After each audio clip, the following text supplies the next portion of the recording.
Hi, and welcome back to another AnyRPG Development Livestream. In this video series, you can watch the live development of the AnyRPG Engine, a free and open source role-playing game engine designed in Unity and written in C#. If you don't already have a copy of AnyRPG, you can pick one up from anyrpg.org/downloads in both Unity package and source code format. You can also download A Lost Soul, the free playable game that I work on in these episodes, from the same page.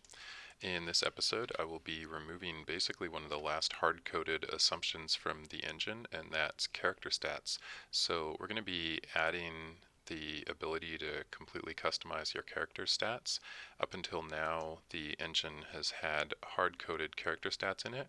We just have stamina, intellect, strength, and agility just as like integers inside of this character stats mono behavior, which sits on the character, just tracking these values.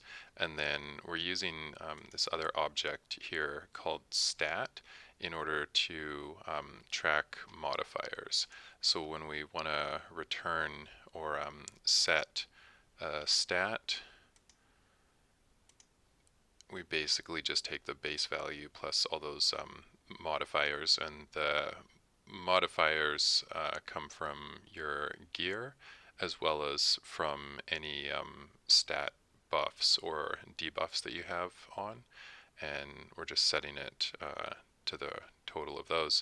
So we'll have to basically remove all these hard-coded assumptions. This will be like basically like a calculate stat function where it'll accept something. And I'll have to remove this enum because there's an enum here that's basically tracking these things, and I threw movement speed in there and it's kind of ugly, so we'll have to fix that as well.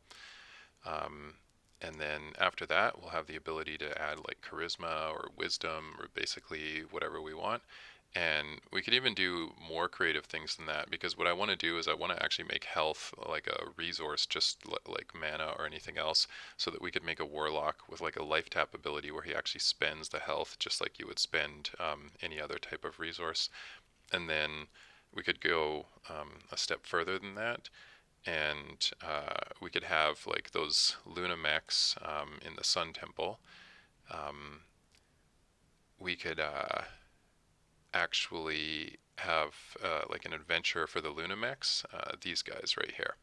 And the Lunamechs, for example, could have like orb capacity as one of their stats, and then they could have like collected sun energy basically as like their sort of like health stat, and they have to like wander around and collect sun energy, and then as the stat of their orb capacity increases, they can have more sun energy and they can go for longer without recharging. So we could do like just all sorts of creative stuff like that, because we're not going to be assuming anything about basically health or stats in the future. So let's go ahead and get started. What we're going to start with is basically just making a stat like any of the other customizable resources in the game. So we will open up the engine folder under scripts, and we've got our game manager here.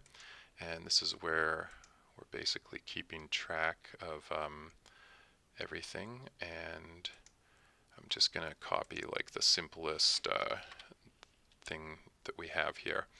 Now, everything in this file is inheriting from a base class called describable resource, which means that we will get, just for using this, we'll get like an icon, a background icon, a name, the ability to regionalize this if we want to do it in another language, as well as like a description box. So we can actually create like a stat modifier that the player could do like Dungeons and Dragons style, where we're actually using the description we'll attach to this object to tell the player like, you know, what does stamina do when I give my character more of it, right? So let's go ahead and make this new class. We're just going to call it CharacterStat. Going to open it up in Visual Studio here. Make sure we're looking at CharacterStat. That's right, good. So what we want to do is this public class, CharacterStat, and this will be a new CharacterStat. And we're going to have AnyRPG CharacterStat. Alright, for now, it's going to be completely empty. It's not going to have anything in it. We don't need it to have anything other than a name yet. So, nothing here yet. We'll add a bunch of stuff to this, like whether or not it's a flexible stat.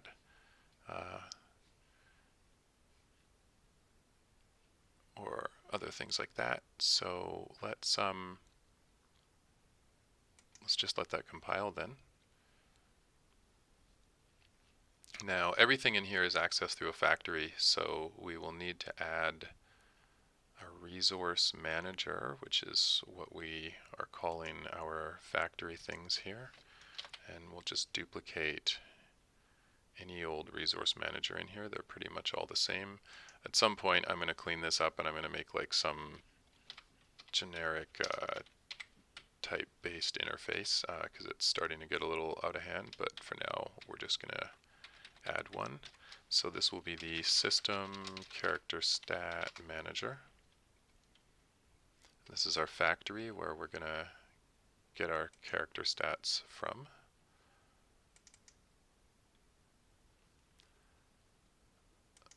So we will call it our system CharacterStat Manager. Copy it. Replace all those singleton values there. Fold up that region. And the class name is going to be CharacterStat. Alright, now what we need to do is just replace all instances of weapon skill in this file with CharacterStat.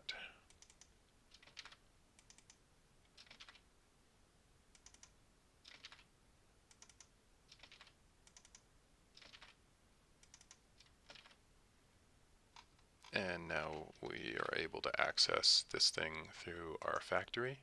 So we're going to attach this to our game manager, and then it will always be in the scene. And we'll be able to query character stats through there. So to do that, we'll open the game manager, go into the resource manager's object here, and add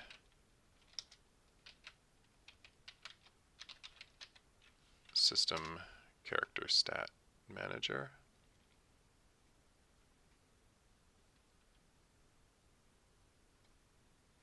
Okay, good. Now that that's done, we can actually start creating character stats.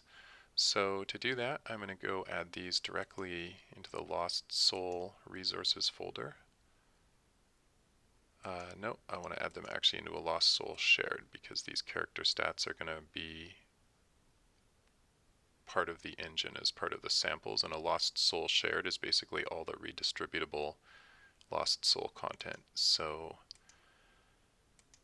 under the resources folder here, we will create a new folder and call it CharacterStat, and this is because that resource manager is actually going to be looking in this folder for these objects. So we'll create a new AnyRPG CharacterStat. So let's do stamina. Control D to duplicate that. We'll make intellect. Control D to duplicate that. We'll make strength. Control D to duplicate that. We'll make agility. And you know what? Why don't we make spirit too? We can have spirit warriors like in the old World of Warcraft. We can have charisma. Maybe we'll have a thief who can a thief who's like stabbed someone in the back, percentage goes up the higher his charisma is or something, and then maybe some wisdom here. And our priests can use like spirit to regen mana, and our warlocks can use like wisdom maybe. Okay, cool. So now we got a bunch of stats. So we just have to set their names up here so that they match. Doesn't matter what the file names are, these will be looked up by the names up here. So we'll set all those.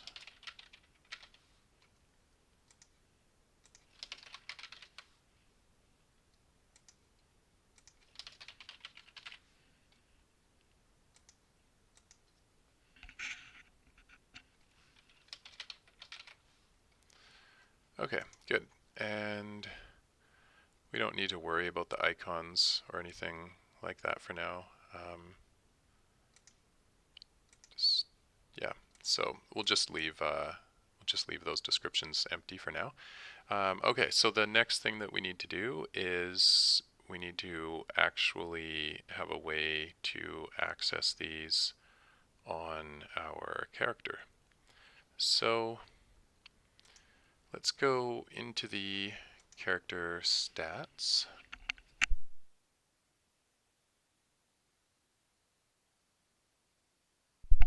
And we need to add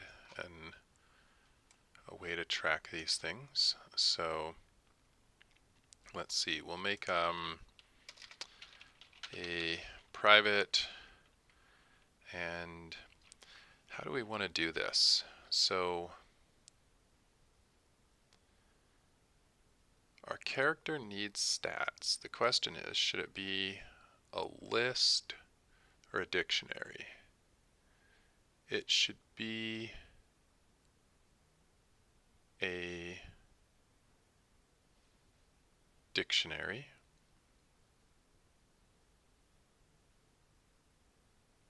So we'll make it a dictionary, and basically when something needs to check against a stat, I think we'll just pass the stat directly in. So we will have the stat as the key, so CharacterStat. And now we need a way to actually keep track of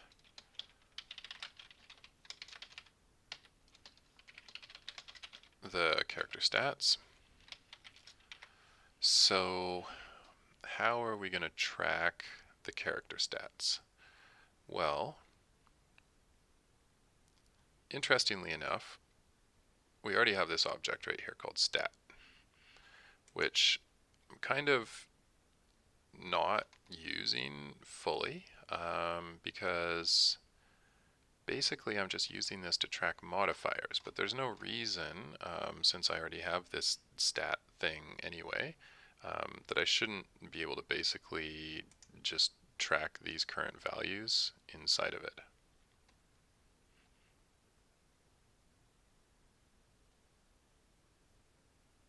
And in fact, that would even make it so I don't even need this whole primary stat modifiers dictionary, because basically my stat dictionary would contain all the modifiers plus the stat value, and that means I could pretty much get rid of all that code that that does that calculation too, or just like move it inside of that object. So yeah, let's do it that way. Let's make a dictionary of CharacterStat stat. It's actually what this thing was designed for originally in the first place, to actually hold the real stats. So what we want is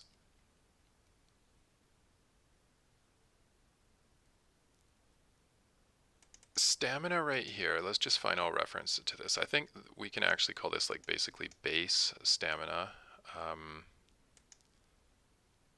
So stamina is basically like your current stamina at this level. We have this other concept here called like current stamina, but current stamina is basically your adjusted stamina with any like buffs that you have on, or like stamina that you're getting from your gear. So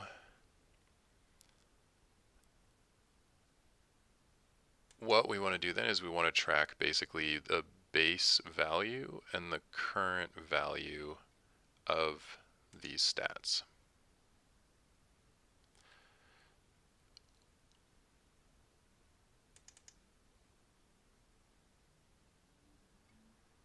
So here we have this variable called base value, and this actually isn't a base value. This is actually the base add value. If you look, you can see that like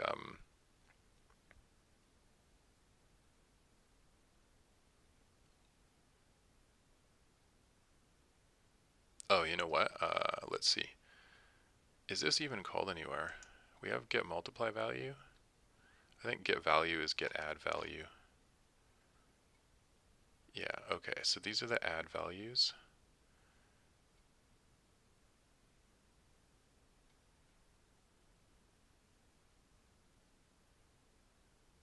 We actually add the multiply values here.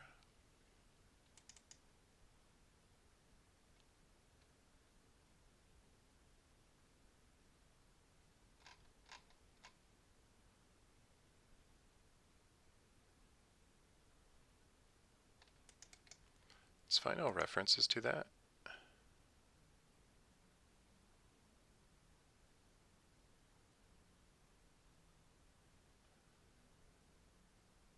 So we're using this on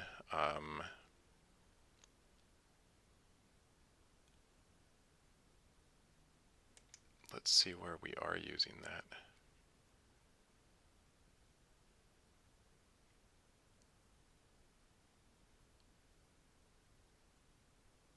On this get add modifiers call right here.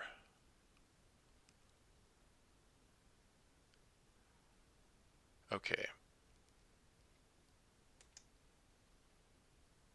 So either way, this base value is basically just a starting point. We never actually set it, I don't think. We never set it. Perfect. So anyway,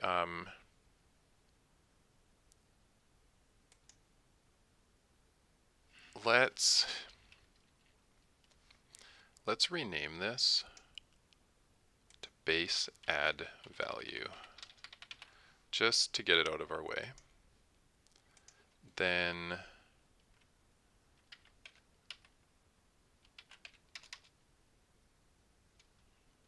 I don't even think we need to serialize that because we never actually adjust stats individually because we don't actually expose them on character stats. So that actually is kind of useless.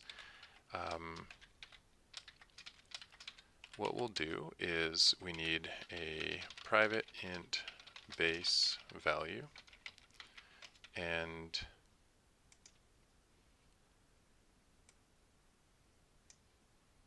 private int current value.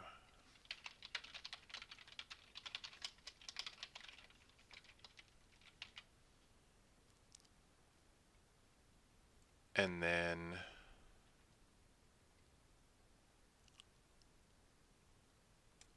let's just expose that. Quick actions and refactoring encapsulate field. We'll expose those as public values. And then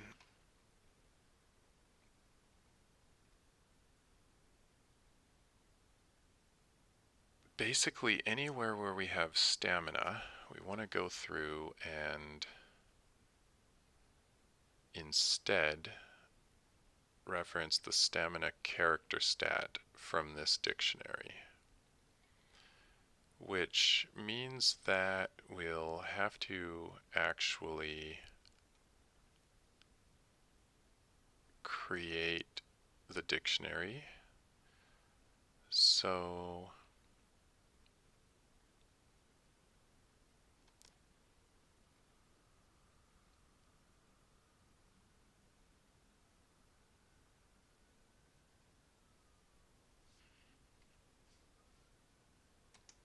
right here we have during the startup of the character this set primary stat modifiers, which is the point in our character startup order where we actually go and create this kind of stuff. So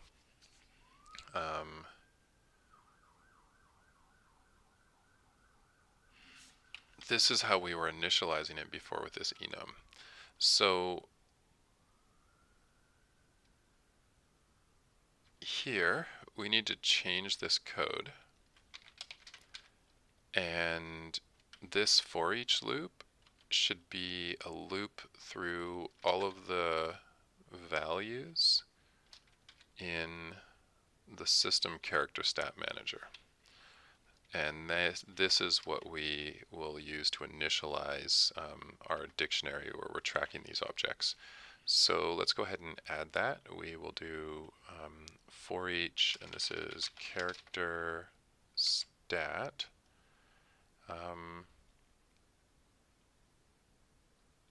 Okay.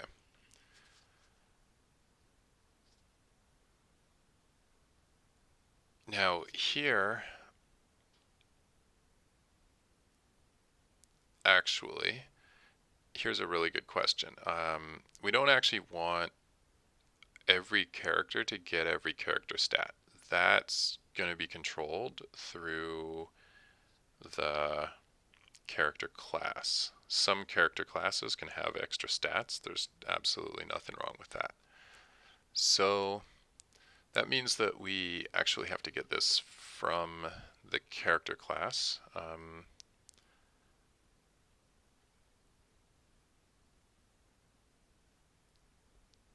Let's see, there's also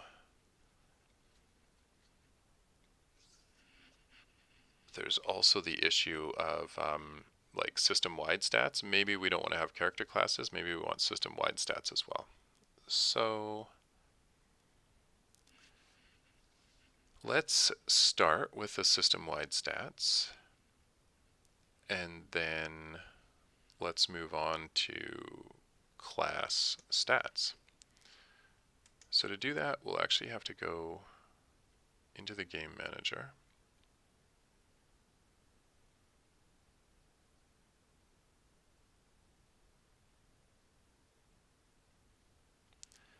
And we need to define some system-wide stats.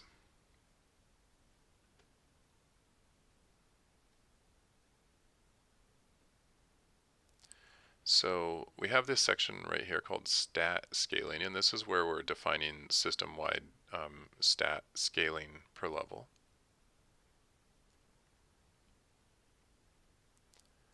So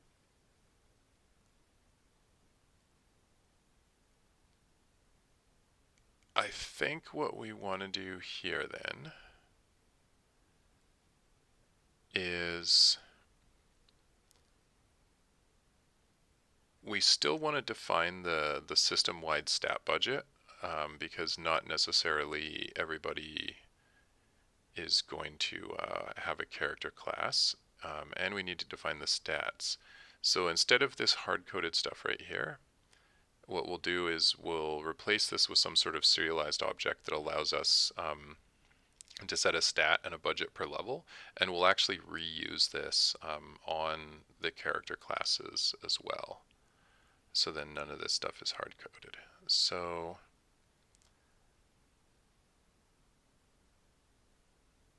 this is going to be called a stat scaling node. What we'll do is we'll, because the stat scaling node actually has to be connected to a stat,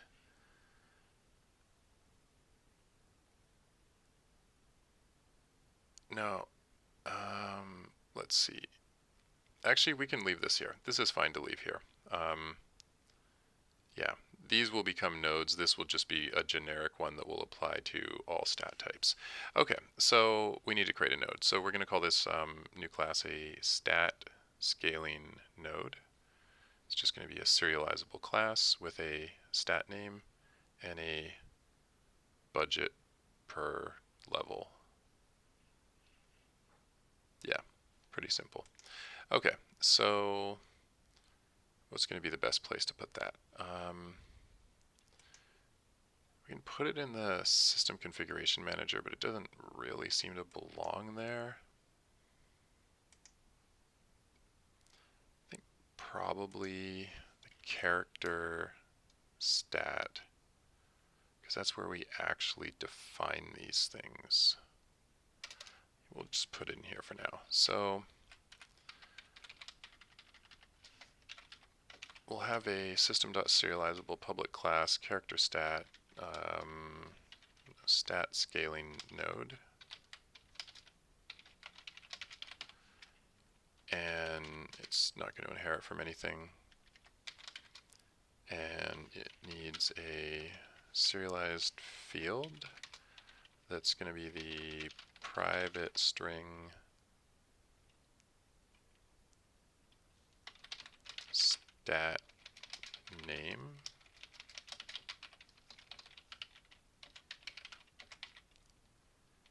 and another serialized field, the private, what do we want here? This is a float. Okay, so we want floats. Private float budget per level.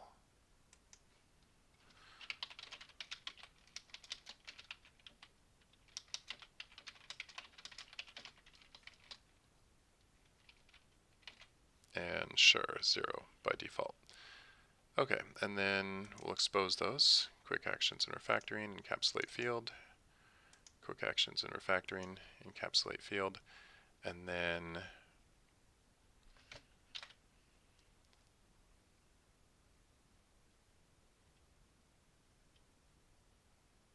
let's see, so for this, we'll be including these stat scaling nodes in the System Configuration Manager.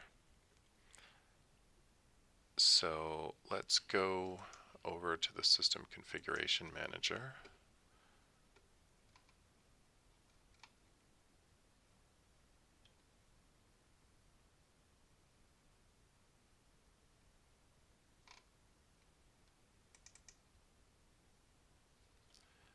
And let's find the stat scaling section here. And we will make a new serialized field, and this will be a private list of stat scaling node.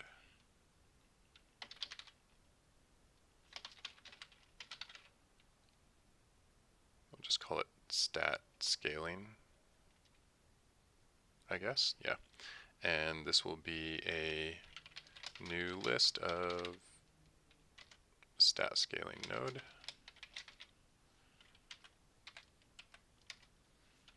And why don't we just put a tooltip on it as well.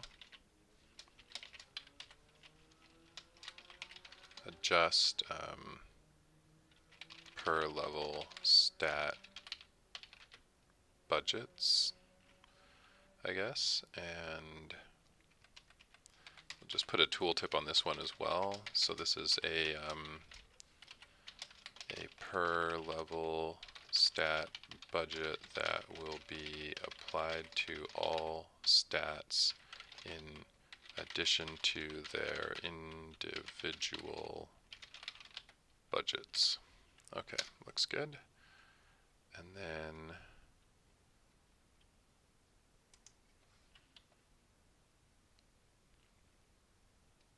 I'm just going to put a header in here right now. It's just going to be a temporary one because this is not part of the stat budgets. So we'll put a tooltip on here because I have a comment there, and we should just expose that comment to the user.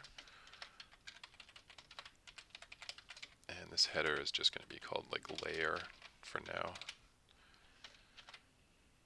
I'll figure something out for it better later. Okay, so now let's take a look at that.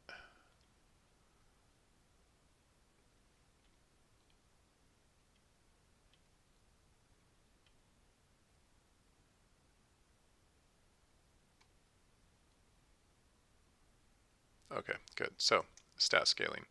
So we'll do 4 of them.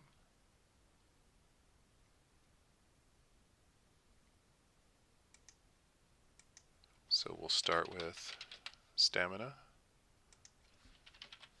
Set a budget per level of 10.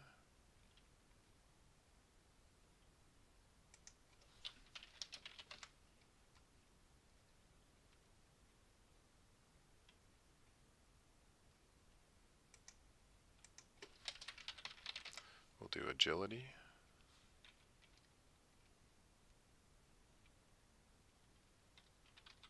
Set a budget per level of 5.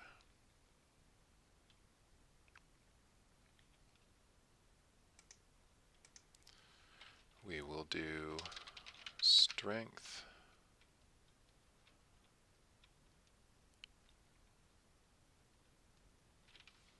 Set a budget per level of 5.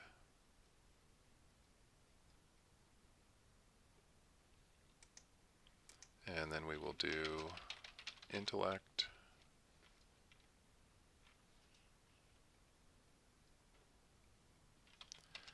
And set a budget per level of 5. Okay, good. So now we can pretty much get rid of these things. I'm just going to leave them in for now because I don't want to cause any errors. I want to keep working with values in the inspector. If I remove those and save it right now, it'll throw a bunch of errors and I won't be able to see new inspector properties. So I want to go actually configure the character classes now. So let's see, we have the warrior character class and the warrior character class somewhere.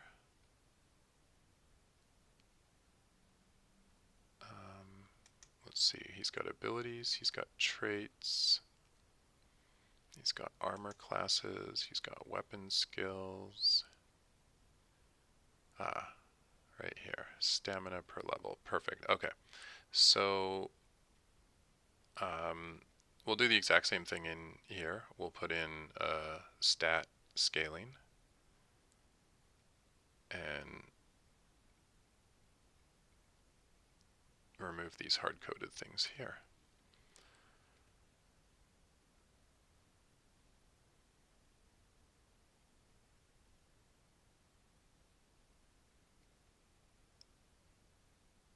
And then we'll have to do something here as well. We've got these power enhancer stats. So this will actually have to be like a list of nodes as well. And it'll be like stat name like stamina and then power ratio.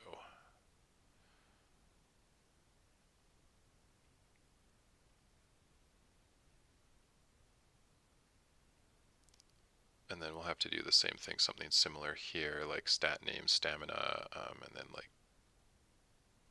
crit per level.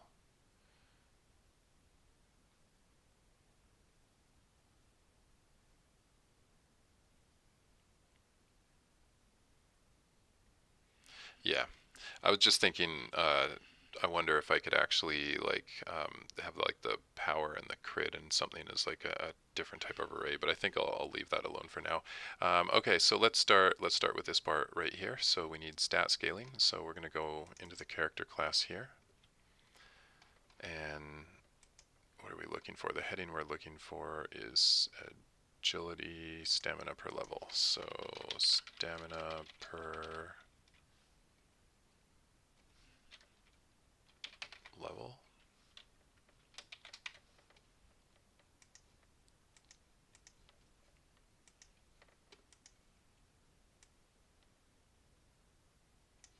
There, stamina per level. Okay, so here we want to do basically stat scaling. We'll do it the same way that we did in the system configuration manager. So we'll take stat scaling.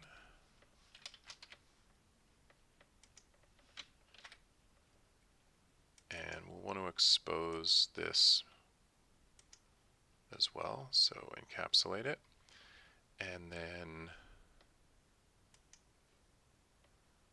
let's just let that refresh. Actually, we'll have to save this first, so save it.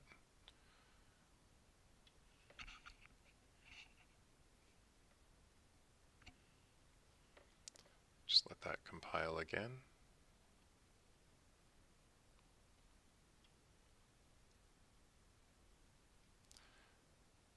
Okay, good. So, stat scaling. Warrior only needs one stat scaling object, and the stat name is strength. And the budget per level is 5. Okay, good. And then let's go find the other character class.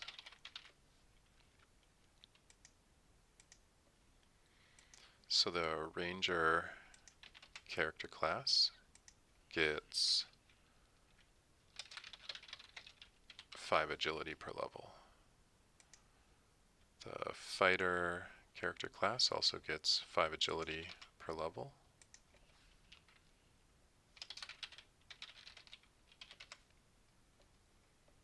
And the Channeler character class will get 5 intellect per level.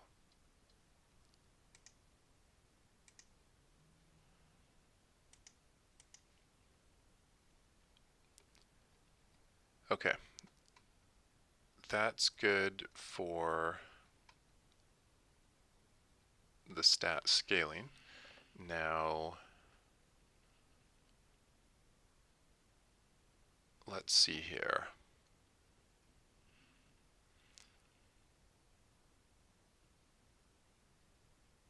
The channeler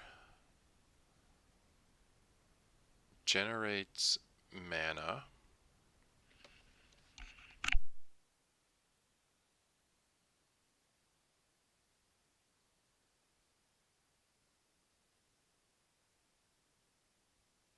as a conversion for intellect. So what we want to do is we'll want to remove these hard-coded ones as well. Let's see, does the fighter doesn't have any stat conversion, neither does the ranger, neither does the warrior, because the warrior's rage doesn't require conversion. It's just basically like a fixed amount. So this only applies to the channeler, but we do need to remove the hard-coded references to stats here. So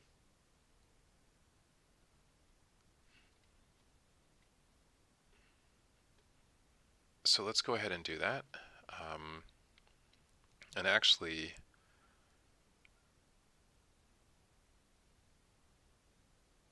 eventually we'll actually have power, resource, health, and we'll actually do stamina conversion off that as well. Health isn't technically a resource yet, so I'll just leave that alone for now. So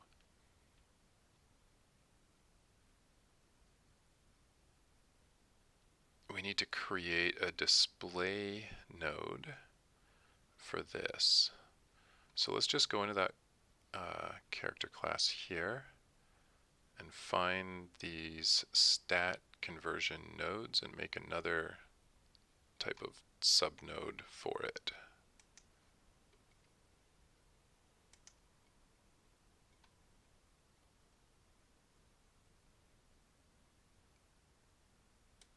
So I believe it's this one right here, the stat to resource node.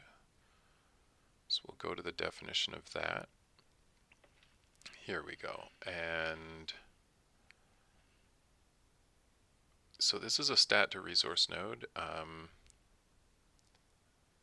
actually need to make a second type of resource called like CharacterStat to resource node.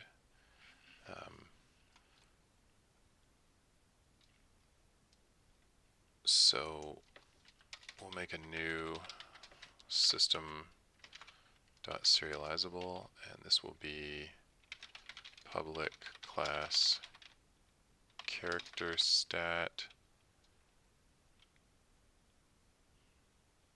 to resource node. And this is where we're basically going to do the exact same thing as we did in the other one. We'll have a new serialized field here, and it will be a private string and character stat name. Basically exactly the same way as we did here. So actually we'll just do that. Yeah, stat name. In fact, you know what? Just copy those two out because it's basically the same thing. And instead of budget per level, this is resource per point.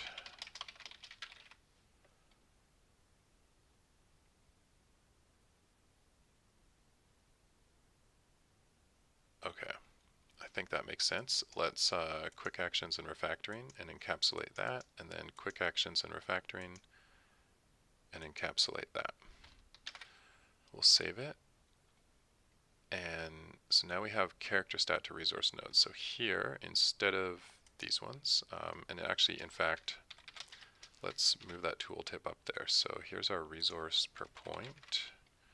The amount of the resource to be gained per point of the stat. The name of the stat to convert.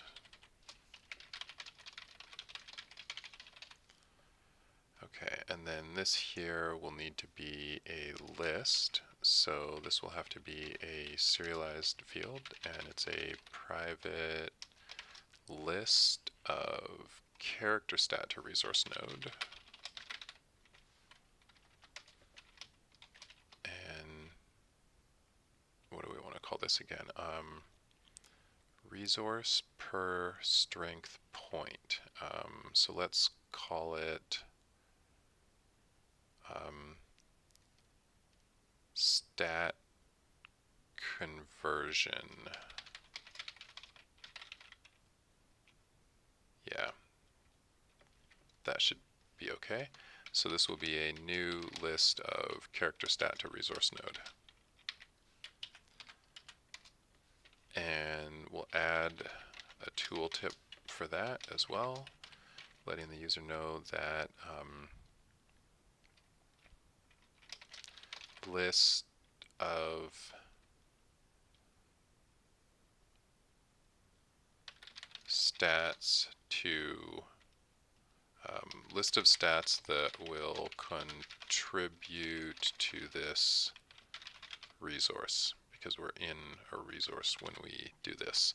Okay, let's save that and let that compile.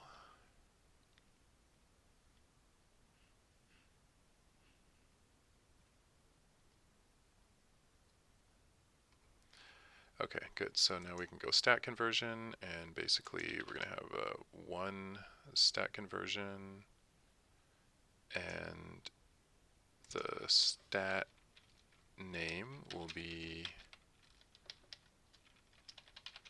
intellect, and the resource per point, so the resource we're gaining is mana, because this is stat to resource nodes, and the resource right there is mana, so we're gaining 10 mana per intellect point. Yeah, that's right. Okay, good. And then we don't need these anymore. So in addition, we need to do something pretty much exactly like this up here as well, because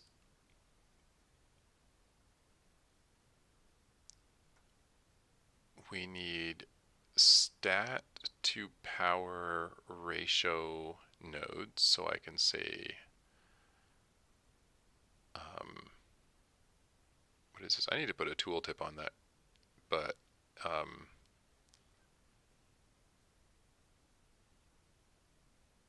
essentially what this means is that my intellect is directly added to my spell power, basically. I'm going to put a tooltip on that to explain what that is, but basically this ratio here means that for every 1 intellect I have, I get 1 spell power. And this is a per level, so basically like it's pretty much rated. And what this means is that I get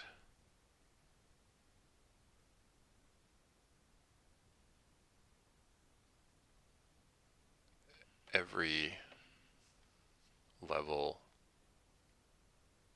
half a point of crit per intellect.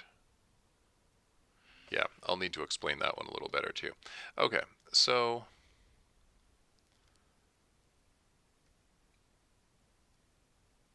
let's start by making these character stat to power ratio nodes.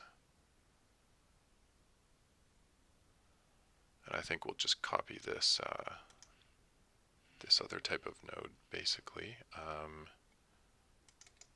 Let's go to the definition of that. We'll just grab that right there. And we will look for, under the character class, power enhancer stats.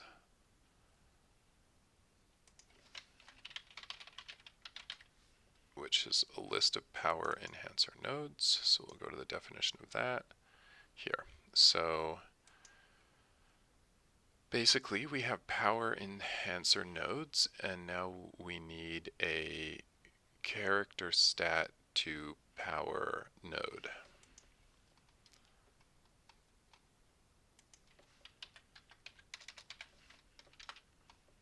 So this will be a character stat to power node, and the ratio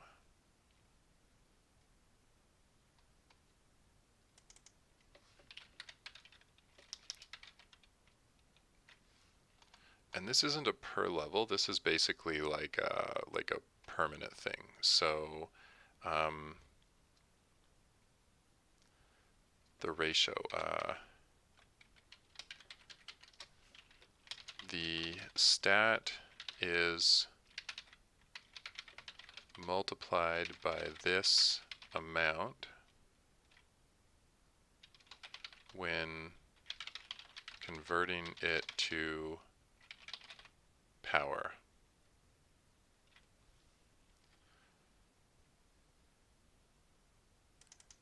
So we're going to call this the stat to power ratio.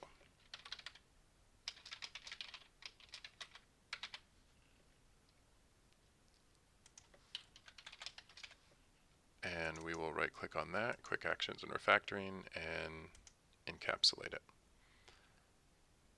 Okay, so then here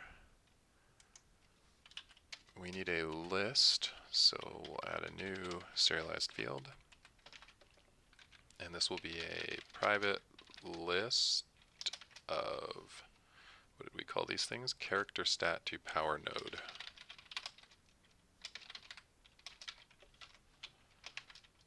And let's call this one power conversion.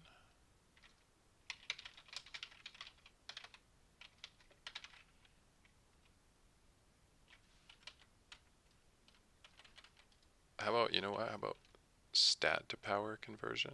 Yeah, I like that better. Okay, stat to power conversion. And that's a new list of character stat to power node. And we'll just add a tooltip for that as well. And we will let our users know that this is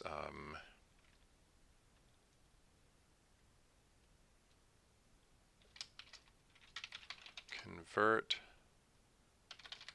stats to, this is spell power and attack power, basically. Okay, good. So then we'll save that, and then let's go do all the replacement for those.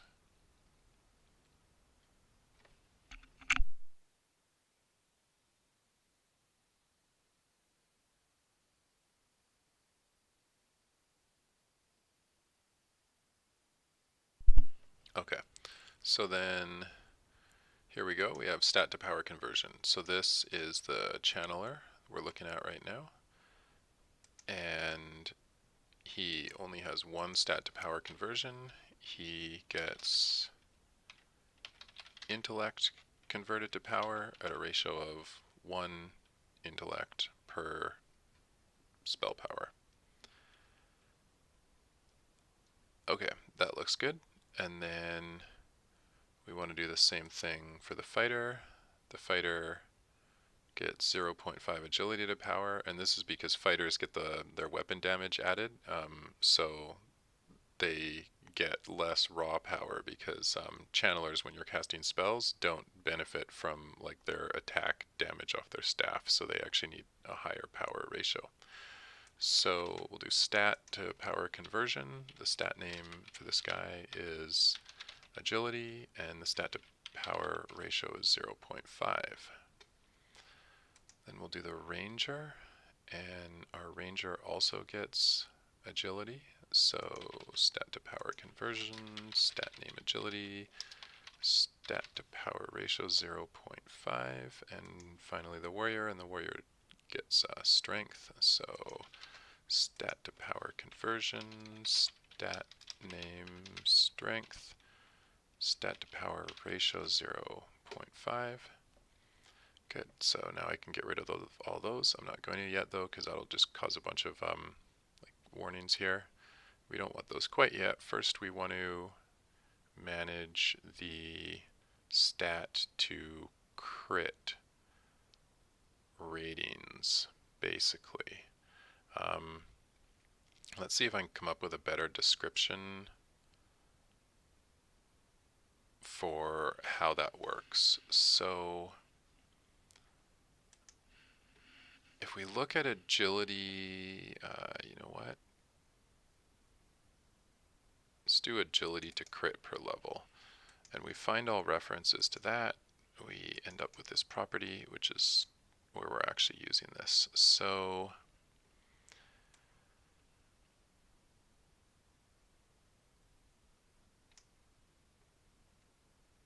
here we go. So let's say my character is level 10. Yeah, we'll do a character at level 10 with this rating of 0.5 here.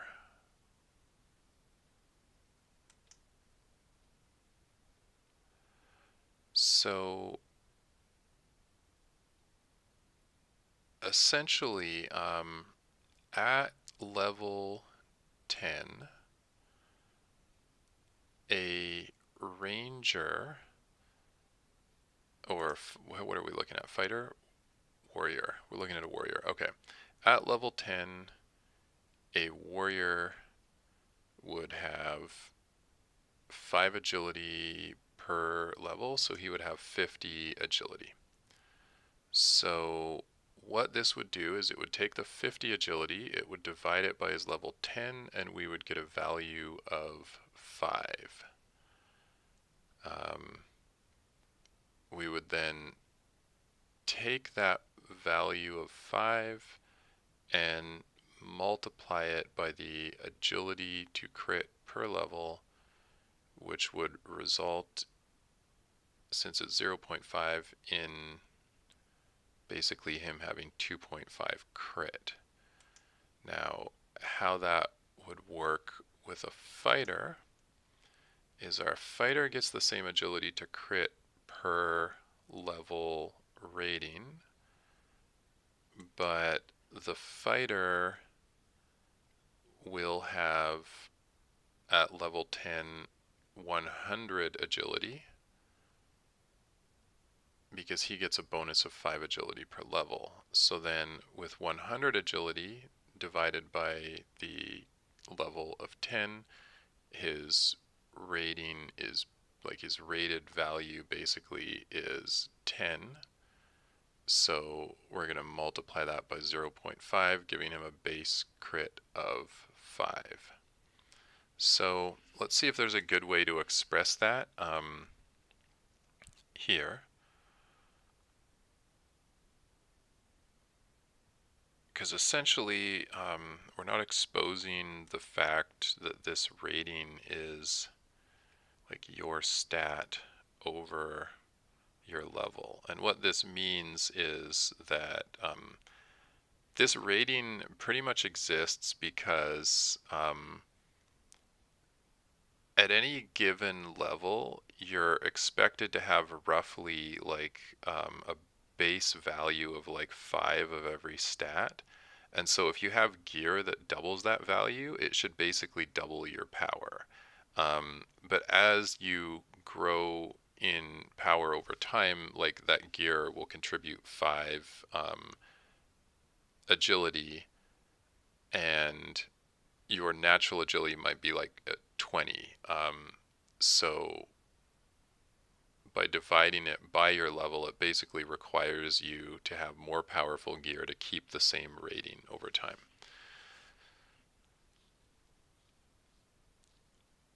So what we're doing is letting them know that we're basically dividing this by level. So the tooltip should say that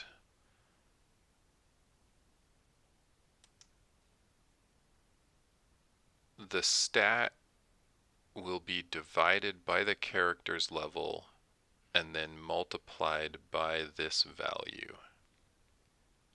Okay, so that's a good good description that'll actually tell us. In fact, I think I'm just going to expose the formula like right in the tooltip basically, because that'll just make it easier for people to figure out what's going on.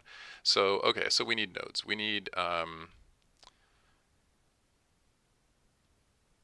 crit ratings. Crit rating conversion. Let's call it that. They will be crit rating conversion nodes or something like that. Okay, so we have CharacterStat to power nodes, and we want CharacterStat to crit node.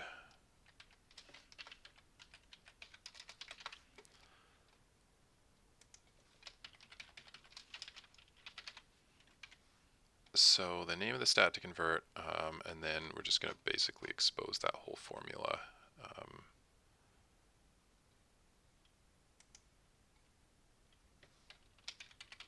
So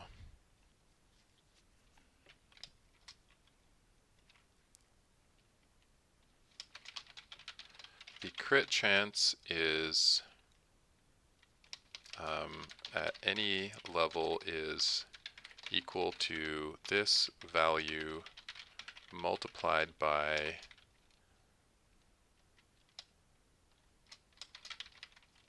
total stat amount over current level.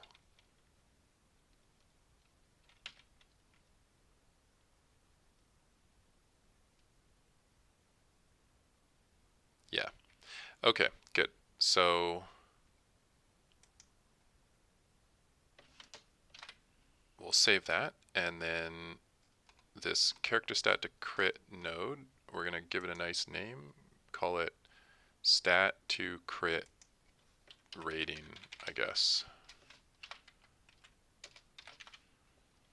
Convert stats to critical strike percentage. Yeah. So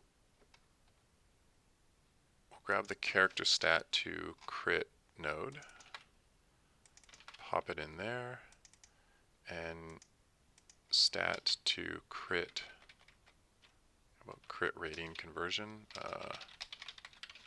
Stat to crit rating conversion. Okay. That is good enough for now, I think.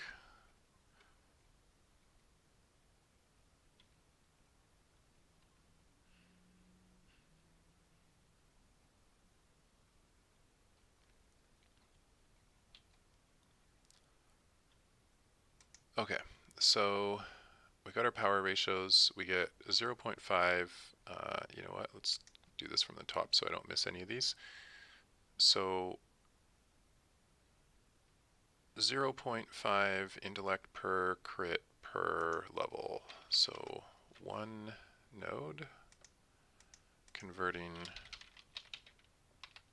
intellect to,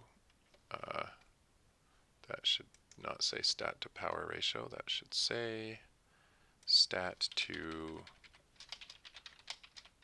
crit rating ratio. And stat to crit rating ratio.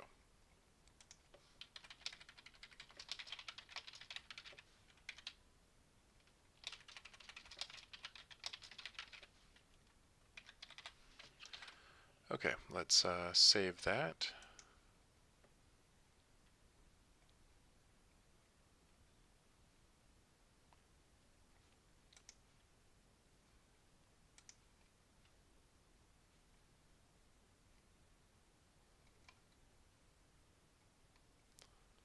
Okay, so the stat to crit rating ratio is 0.5.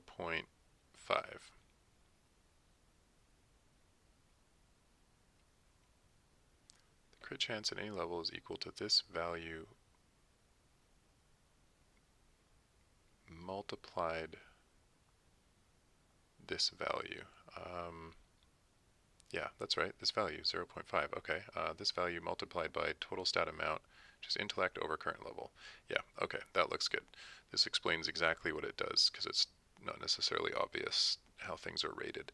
So that'll be good. We'll do that on the fighter character class. We'll add a stat to crit rating for agility of 0.5. Then on the ranger, a same thing, stat to crit rating of agility of 0.5. And then on the warrior,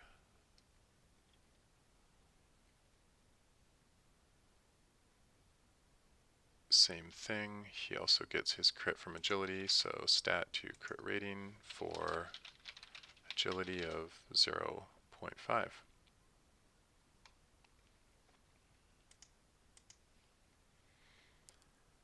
Okay. That, I think, removes all of the hard-coded assumptions pretty much anywhere that were related to these stats and how they affect other things.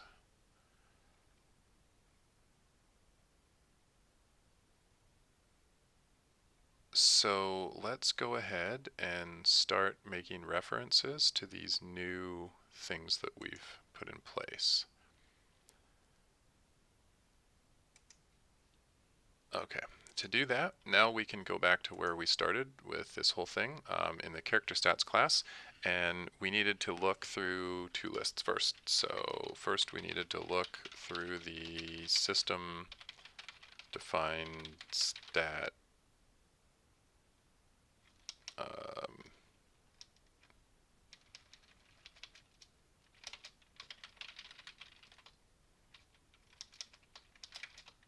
the system all character stat list. And let's see, have we actually set the character's class already? Let's just go take a look at a character. We're going to look at the, let's see, the skeleton warrior unit here. And the skeleton warrior unit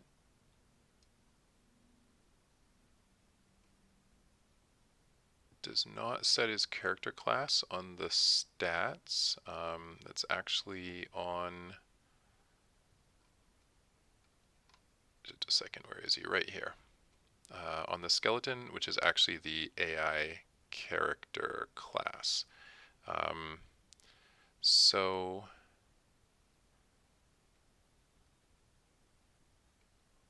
I'm not sure that this means that we can count on the character class already having been initialized by the time that we run this method here. So let's find all references to primary stat modifiers, and let's find all references to orchestrator start. And let's see. So we run this on the base character, and the base character actually is the character class that the skeleton warrior comes from here. So if we look at skeleton, we can see he comes from AI character and he comes from base character. So that means that character stats actually, its initialization is always called 100% of the time from the base character. So the real question is, do we have the base character's character class set at this point? So if we look at our orchestrator start, let's see, we get our unit profile. We set our unit profile. We don't necessarily set character class yet. Character class is actually like for AI characters. Let's see. AI characters already have their character class set. Why? Because it's a serialized property. So basically the answer is yes, it's already set at that point. We can refer to it. Let's see. What about player characters? Player characters load their character class in a different way.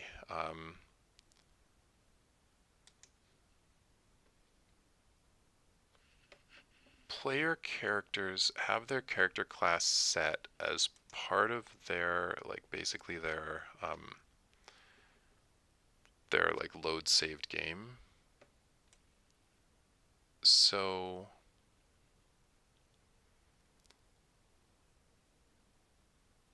if we look at the orchestrator start method on base character and find where this is called from.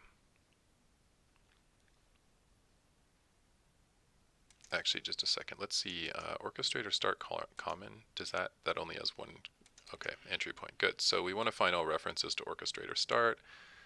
And let's see. This is called in awake on the AI character. So in the AI character, we're going to call awake.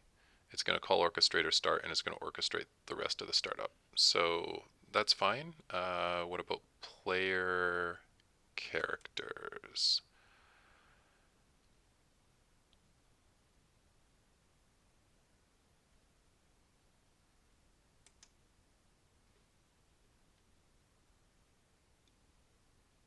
Okay, so here with the player characters, we instantiate the player connection, and then we manually call orchestrator start.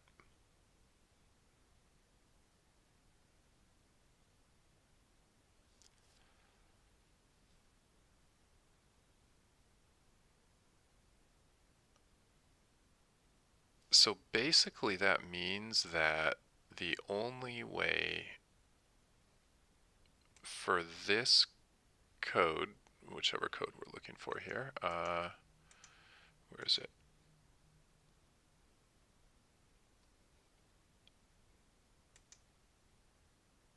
The only way for that code to have been called is that we've already gone through and the character, oh, just a second, no, wait a minute. Is the character class set yet? It actually might not be. Let's take a look at that. We spawn the player connection.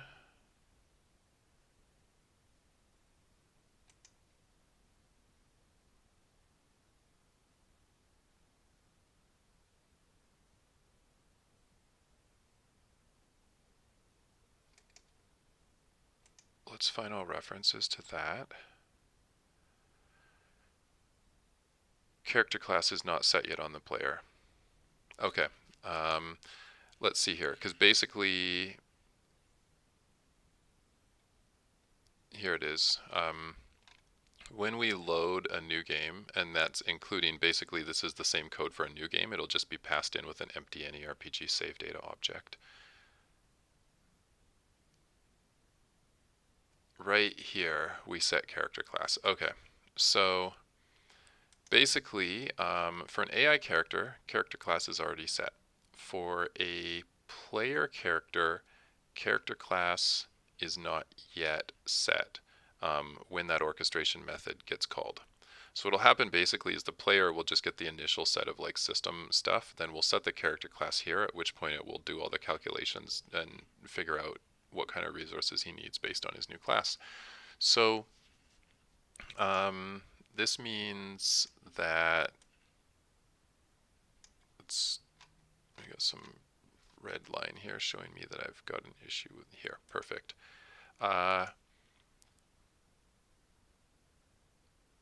This means that on an AI character, this has to be aware if there is a character class, and then go ahead and add to the primary stat index those things.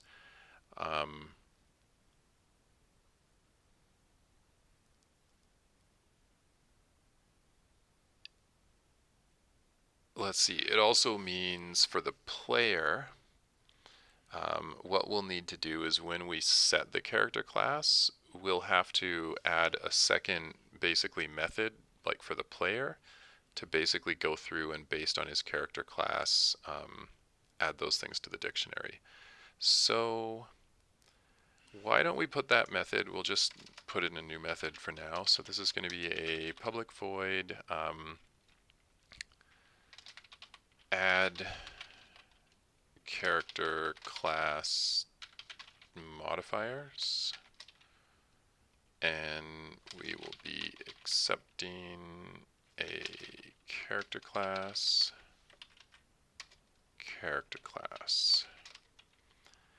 and what we'll do is for each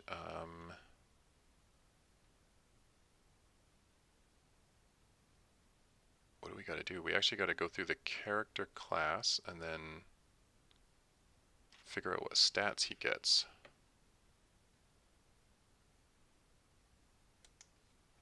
Did we set that yet? Let's go back and take a look at that.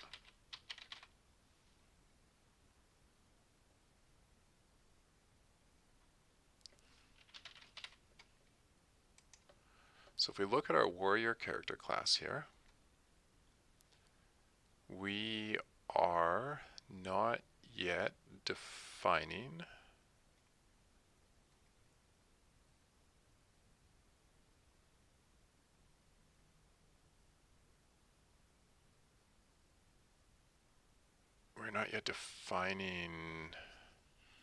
stats that he gets.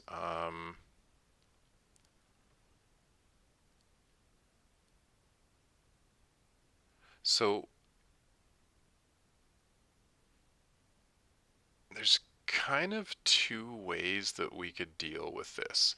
We could create a separate list and we could call it stats, and we could say the warrior gets these stats. But essentially this whole like stat scaling stat budget thing is kind of already the same thing. I mean, essentially we could make this into like the stat list.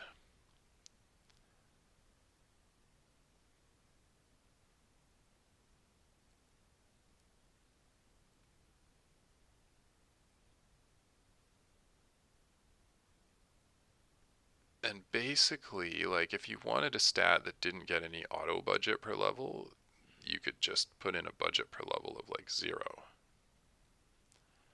Because otherwise this is completely doubled up and it's completely redundant information. So I think this seems to be probably the best place to gather that information from, because if we look at, let's just look at the other places we have this here. If we look at the channeler gets like a stat to power conversion, but this is not a good candidate because the warrior doesn't get any stat to power conversion. But basically every single character that receives a budget has to have that stat by default. And essentially they'll already have all the other stats by default because those are defined as like stats at the system level. And in fact, if we look at the Lost Soul Game Manager here, we can see stat scaling here, and this is basically the same thing. This is basically the list of stats that every character gets, because there's no point in adding an extra list when we're just going to have to duplicate that all anyway, and then you could like, yeah. Okay, good. So these will be the list. Basically the stat scaling will be the lists of stats that everything's going to have, and you just set the budget per level to 0 if you want that stat to exist but not automatically gain over time. And in fact, we'll be adding like a customizable budget as well. So it's completely legitimate to have a budget per level of 0 when we do D&D style stats, and all stats have a budget per 0, and then you'll have like 10 points you can spend wherever you want, or roll the dice and come up with points, whatever. So let's do that. Stat scaling is basically the thing we want to key off of here. So let's put a different title on this. Stat amounts, stat scaling. Let's call this stats and scaling. So character class here. We'll put a new header and we'll call it stats and scaling, and we'll move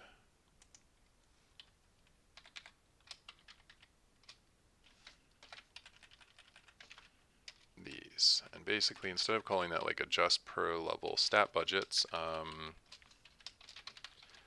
stats available to this character class in addition to the stats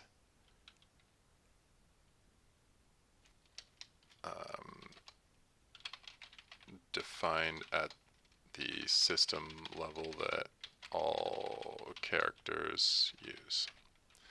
That's probably good enough. Okay.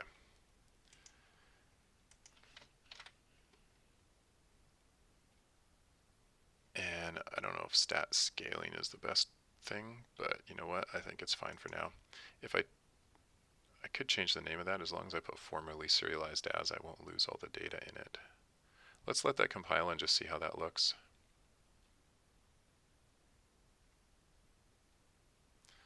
So what do we have here? We have stats and scaling.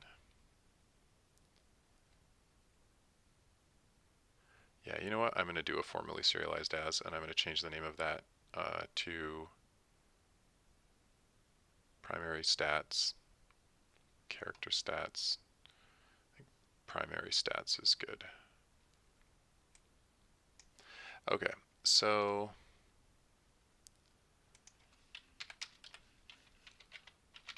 formerly serialized as, just so I don't lose the data in here.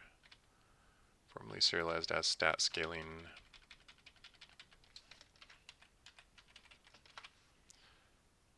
and rename that to primary stats.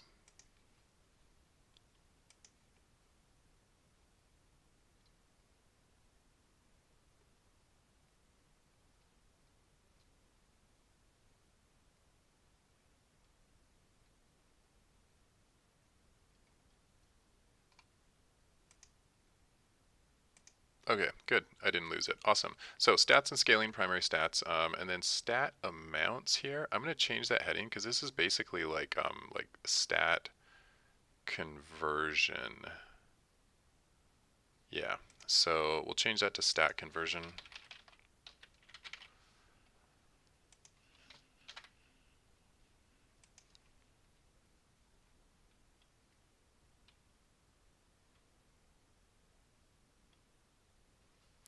Okay, so that primary stats, let's just see, did we expose primary stats yet? Stat scaling, is anybody referring to this yet? Find all references, nobody's referring to it yet, we can call it whatever we want. We're going to call this primary stats. Alright, good enough. And now we're going to go grab the list of primary stats from the character class. So let's do that. Add character class modifiers. So for each, and just a second, what are we grabbing? We're grabbing the character class dot primary stats, which is full of a list of stat scaling node. So for each stat scaling node in character class dot primary stats, if, and here we now need to check if our dictionary contains the stat name, basically. So the dictionary that is tracking our stats is CharacterStats. So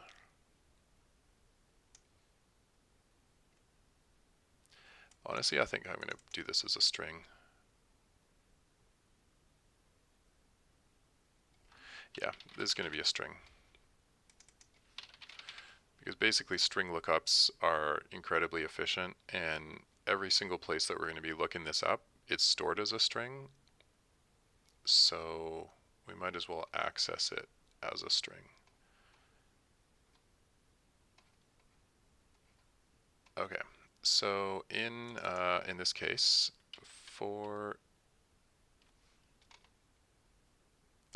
if our character stats dot contains key, and we want to check if our stat scaling node dot stat name, then no, actually we want to check basically if this doesn't happen. Then what we want to do is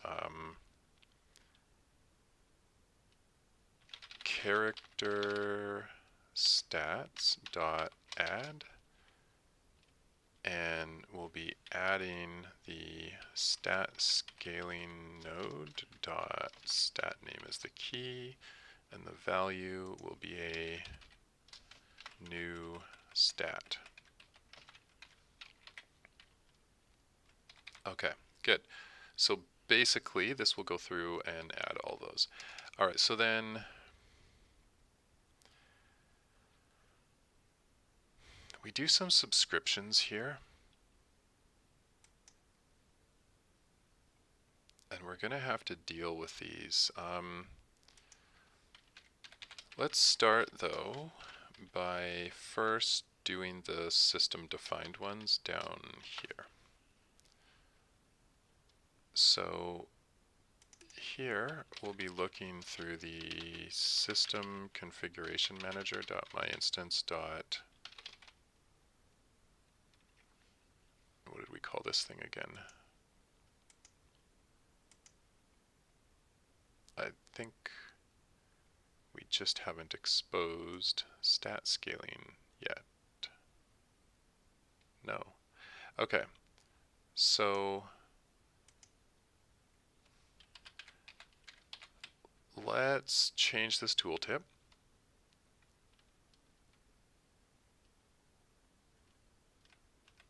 We'll call it primary stats and scaling as the header. And the tooltip on this field will be default stats that all characters will use and their budgets per level. And then I'm just going to formally serialize this as well and call it primary stats, exactly the same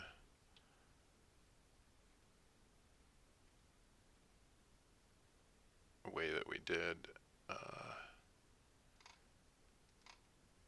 in the character class primary stats, yeah.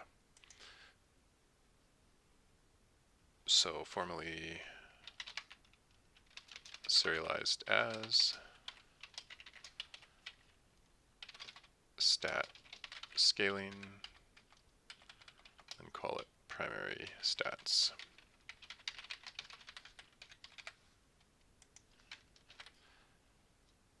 Okay, that should be good. So then now we want to expose that. So quick actions and refactoring, encapsulate field. And now we can grab the primary stats and we can sort through them and add them to the dictionary if they don't already exist. Okay, now we need to basically subscribe to these modifier updates.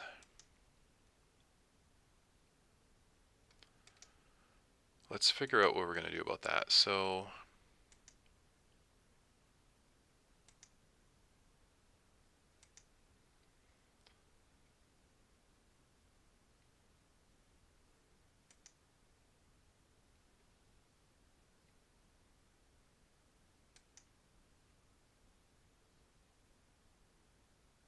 when we add or remove a modifier, such as equipping gear, or adding or removing a debuff, we update our stamina. So we calculate it, and then basically we throw out this notification here, which things can subscribe to, including our health bars.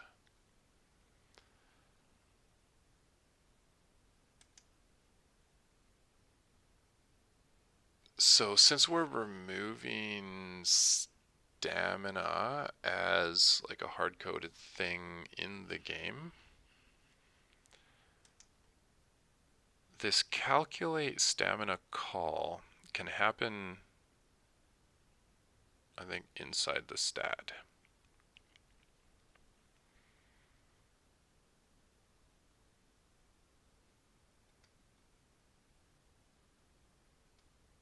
So let's go to the definition of that.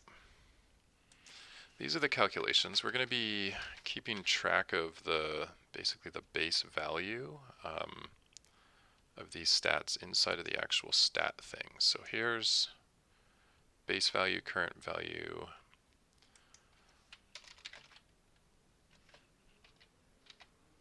So what we need is basically a calculate stat here. And our current value will be equal to our int of our base value plus get add modifiers times get multiply modifiers. So this code right here currently exists in the character stats, and I think we actually just need to move it into the stat itself, basically, because we're always going to be getting our own add modifiers and multiply modifiers. So let's do that. We'll go down to the get add modifiers code. We're going to pull it out. Oh, you know what? Okay, just a second. Our stat is not aware of our status effect nodes. So this actually, okay, so this actually does kind of need to happen at the character stats level, because it's basically doing things which are not, like, status effect nodes have no business being inside of stat. Shouldn't be aware of them. So okay, so we need actually to go back into stat, calculate stat. Let's see.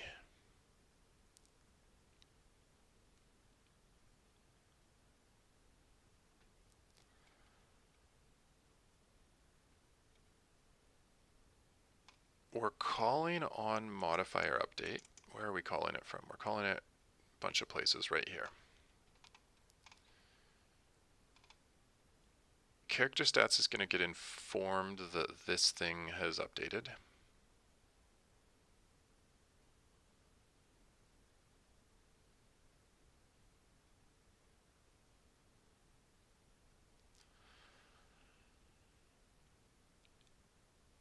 I feel like we need to inject the character in here.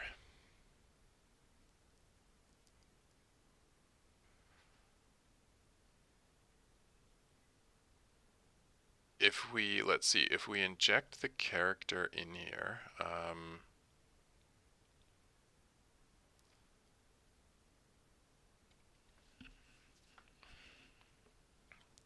then we can ask the character's character stats to give us that info.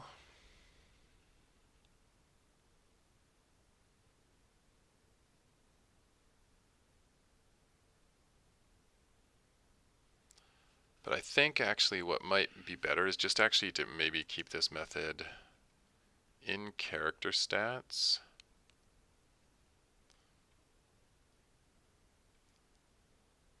And accept like a stat in here.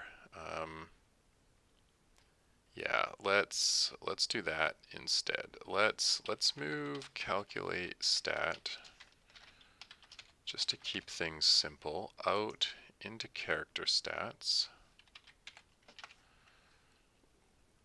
We will accept a string stat name.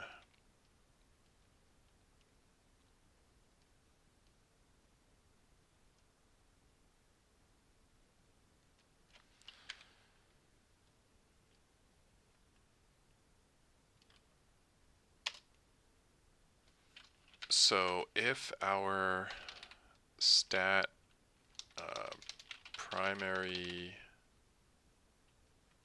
just a second, if our, what are we storing that thing? Character stats.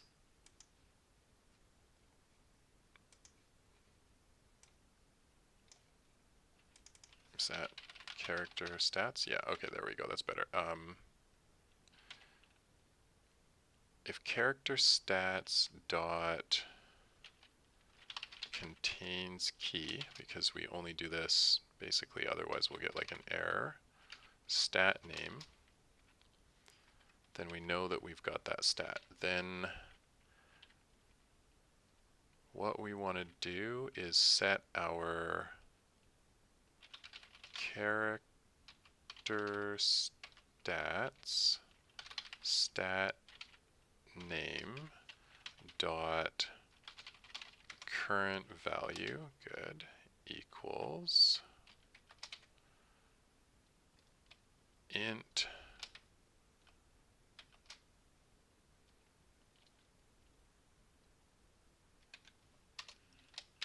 and let's see here, we want the character stats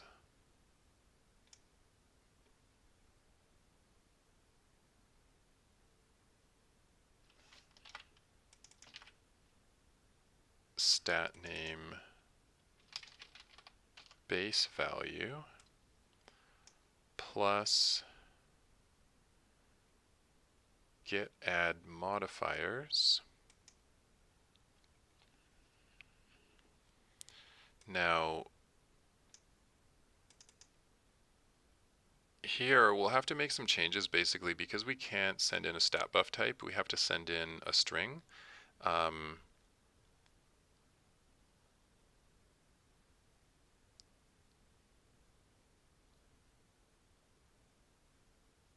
We'll have to store a list of strings in the myStatusEffect.myStatBuff types. So let's go fix that so that we can basically keep going here. So we have this list of StatBuff types in status effects. So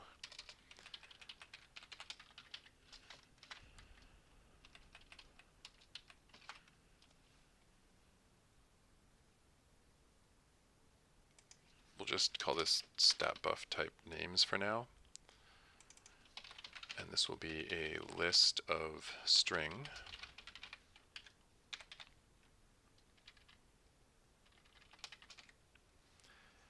And we need to actually go fix status effects for this. So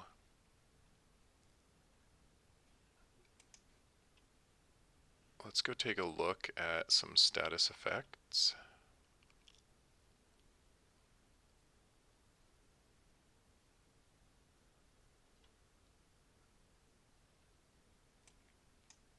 So if we go to a lost soul shared, resources, ability effects, status effects, and we've got like a pile of them, so many here.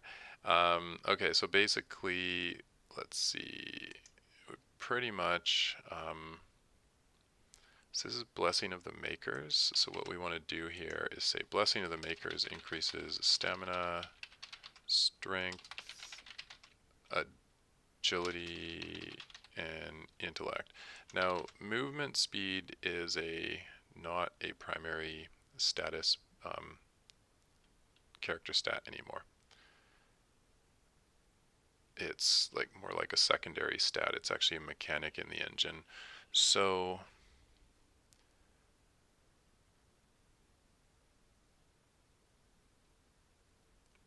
I think what's going to be the easiest way to do this?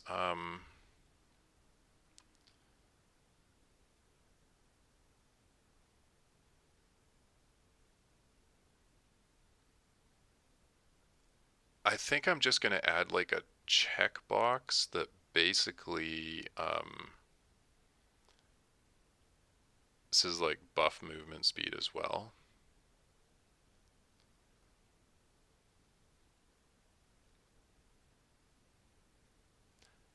I think like eventually what I want to do is I actually should like define an enum full of basically like secondary stats, and movement speed can be one of them. We could actually have this thing like buff critical strike as rather than having it here like extra critical strike percent.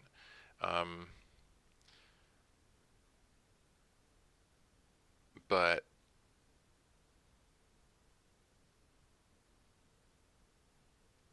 for now, we're just going to basically put a checkbox that says buff movement speed, because otherwise in order to keep the same calculation I have to do like movement speed amount and movement speed multiplier.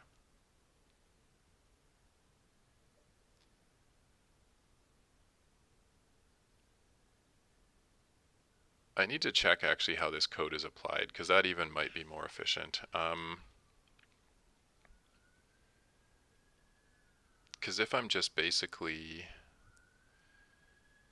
No, okay, so what's happening here basically is this is adding a stat buff to primary stat modifiers under the key of movement speed. And when I check my movement speed in the game, I'm actually looking for a stat called movement speed so that I can buff this.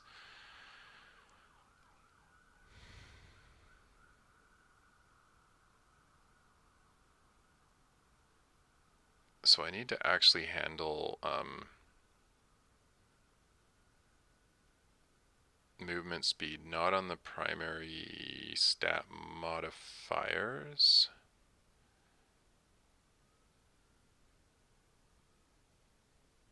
So I actually will. I'll have to hardcode movement speed basically, because when I check my movement speed amount, I'll just basically loop through all the status effects and add up movement speed amount and stat multiplier here. Okay, so Boolean buff movement speed. Okay, that's what we're going to do. So let's do that. Stat buff types, Boolean buff movement speed. So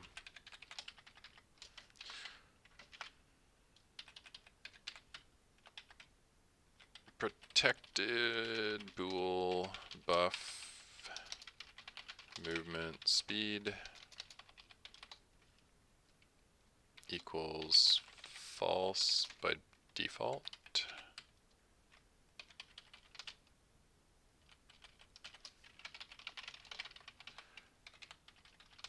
Okay, and then here, this is like incoming damage, so we need a new header just to indicate and separate things and let us know that this is like stat buffs and debuffs, and then we're just including movement speed in here as a hack for now, until I figure out a better way to deal with buffs of secondary stats. So this header is called damage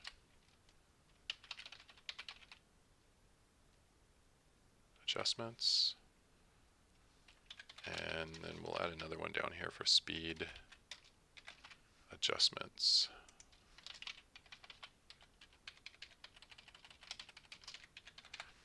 Okay, that should solve our movement speed problem.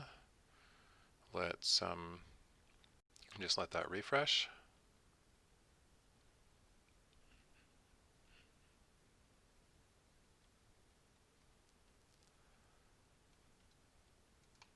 Okay, so in this case, yes, we're buffing movement speed, and we don't need any of these other buffs now because movement speed is checked and we have all the other buffs there. Good. There aren't actually that many status effects, I think, that actually buff primary stats. Very, very few of them. So let's just go take a look through, see what else is buffing these things. We got a stamina buff here. Okay. This is on... Just a second, what? Hold on, why does our fireball have a stamina buff?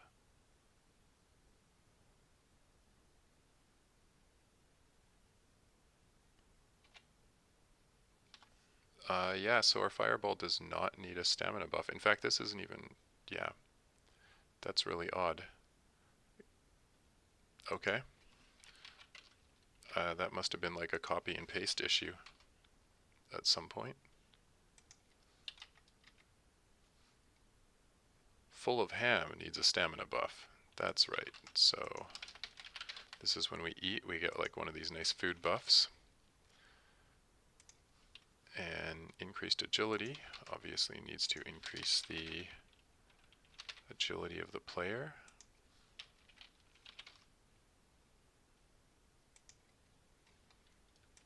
Same thing, buff the intellect. And increased stamina gets to buff stamina. And it's fine that we actually have these names hard-coded in here because these spells are specific to my game and my game has stamina. So therefore we can actually have like a spell called increased stamina and it makes sense. Of course, if you don't have stamina in your game, you probably don't want to have a spell called increased stamina. Let's see if there was any other...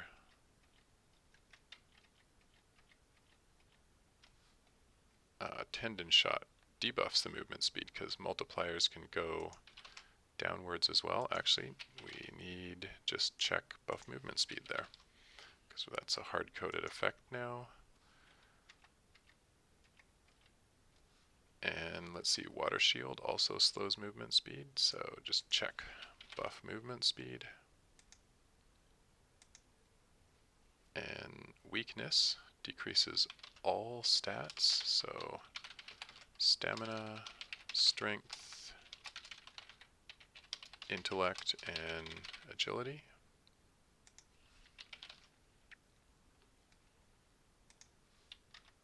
Alright, good.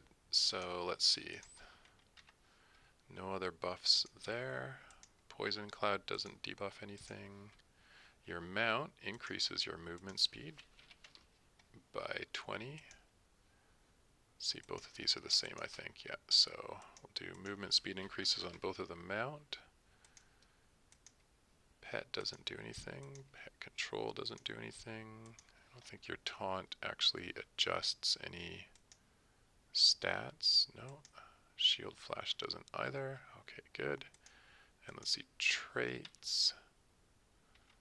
Looks like I don't have any traits. Speed of the wolf buffs your movement speed. Okay, good. So then,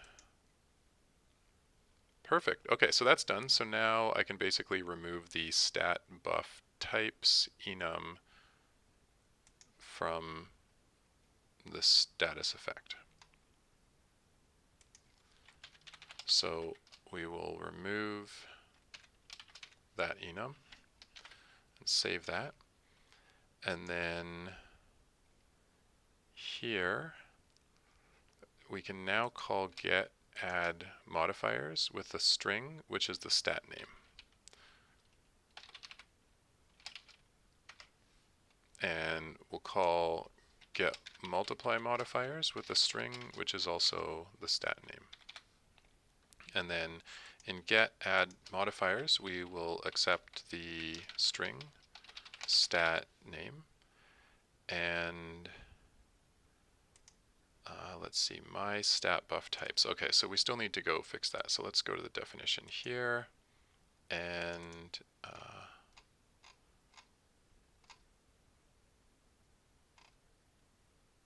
stat buff type names is the field we're going to expose. So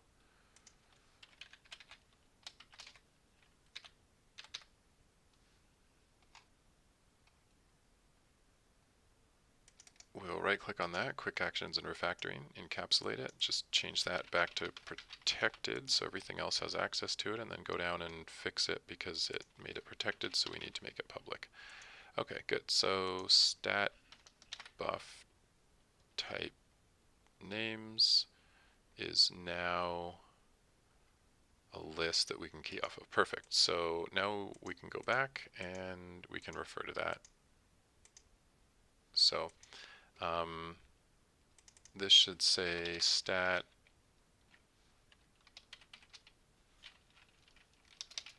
buff type names. Perfect. And now we can ask if it contains the stat name with a capital N on name. Perfect. Okay, good. And no, stat name. Oh, that's because it's supposed to have a capital N up there as well.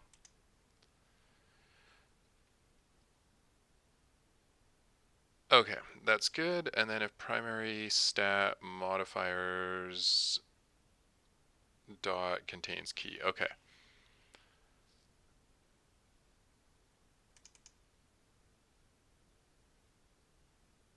So here, we're not using primary stat modifiers anymore. We're using stats. So what we want to check is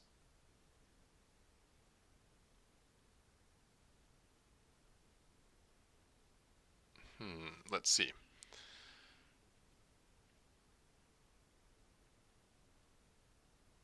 Primary stat modifiers not used. In this case, basically, we're just going to check the stats because and that's where that get value call is coming from. Okay, perfect. So get value is always returning the total, I think, additive plus multiplicative value. Huh, okay. So basically we're just going to ask if CharacterStats.contains key, and we're going to ask if it contains the stat name, and if it does, we're going to ask to return the value from CharacterStats dot, in this case it's not stat buff type, it's stat name dot get value. Okay, I think that'll work. All right, so then for get multiply modifiers, we want to do the same thing. We want to accept a string stat name. And we want to go through and we want to ask if stat buff type names contains stat name. And if it does, then we will just be returning those values. Okay, that's good. let's see, we've got some more issues up here. So, okay.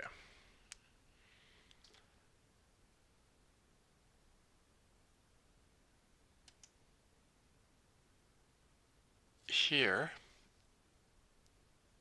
we can't call calculate string stem agility or intellect anymore. Those don't work. So we need to get rid of them.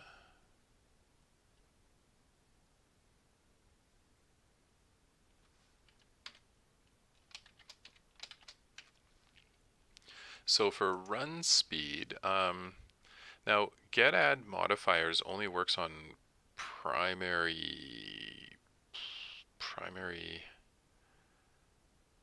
stat types.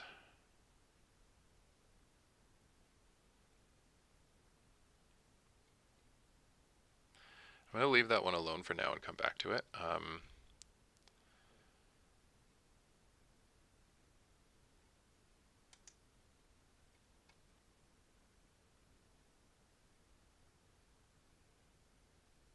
We can't have handle strength update and handle agility update anymore.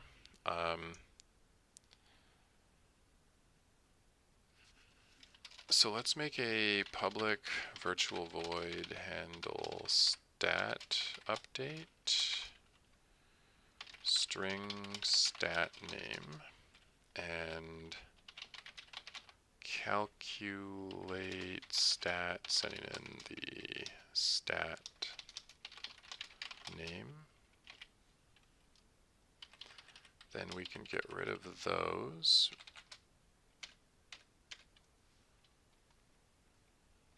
Okay, and let's see what other kind of issues we have up here. So here, with on modifier update, what we will want to do is subscribe, or basically make on modifier update emit a string. So let's go to the definition of that. This is going to be a system.action with a string. And the string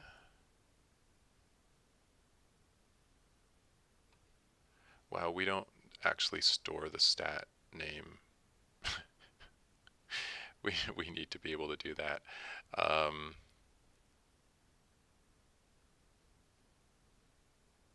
Okay.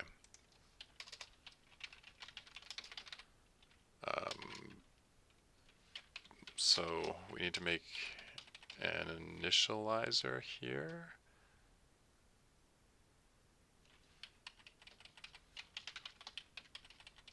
And we need to accept the string stat name. You know what? This is so bad. I never write initializers in C#.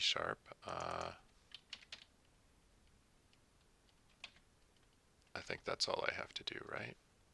That's the initializer. Good. So then we want stat name,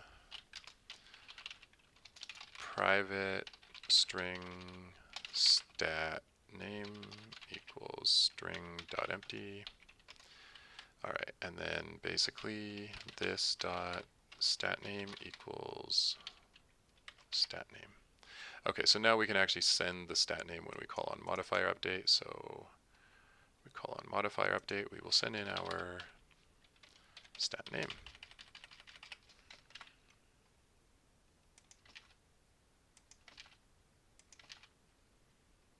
And then whoever receives this message now knows what stat needs to have its modifiers calculated. So now we can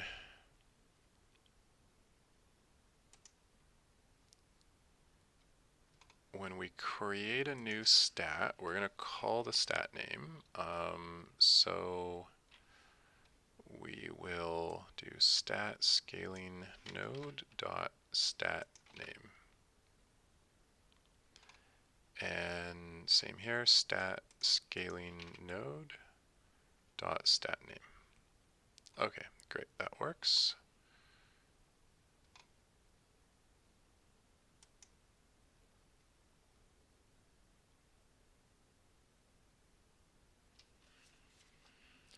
So this is a bit of an interesting one right here. So we basically have to do a for each loop through our dictionary keys and then call that thing to actually update. So just a second, we have the calculate stat method.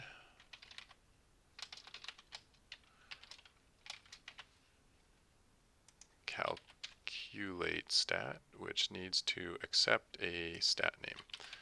So for each, and in this case, we're going to be looping through our CharacterStat dictionary, which is full of strings and stats. We want the strings, so we want the string stat name in CharacterStats.keys, and then we'll be asking to calculate stat based on the stat name. All right, and then we can get rid of all these hard-coded ones there. Okay, so far so good. Let's go back up here. We got some more red over here. Now this is interesting. Melee damage modifiers is actually a new stat. That's kind of neat.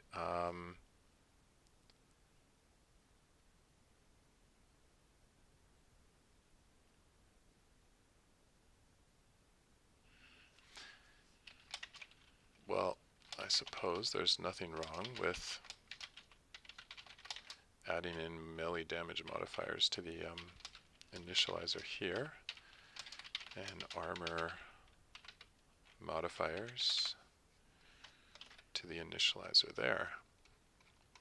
Okay, let's go back down. We still got a little bit more red here. Okay, so now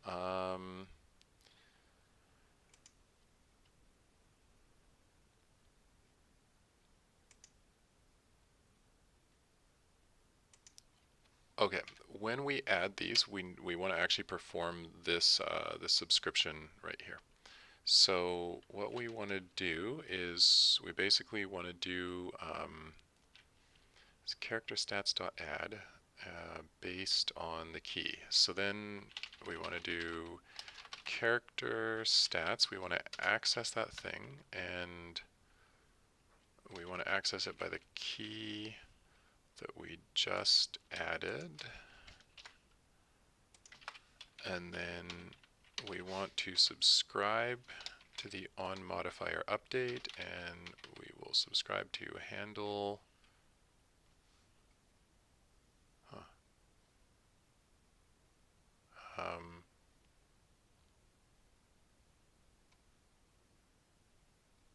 stat update. There we go.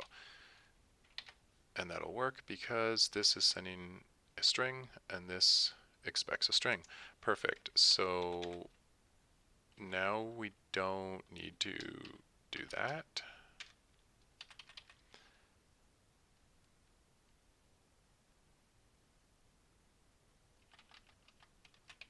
Okay. Movement speed. That's an interesting one. So let's go down I want to go see handle stamina update.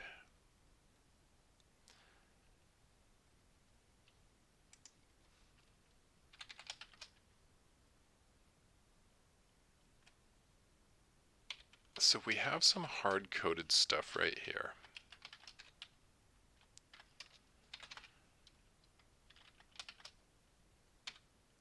Basically,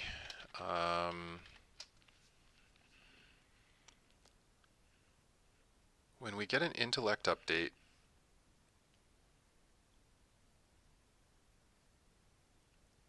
we have to let subscribers know that our mana basically amount should be changed. That basically our mana amount could possibly have changed. So essentially, like if you're staring at a character's unit frame and the character has like 1,000 mana and you throw a debuff on them that halves their intellect, then you should see their mana pool drop.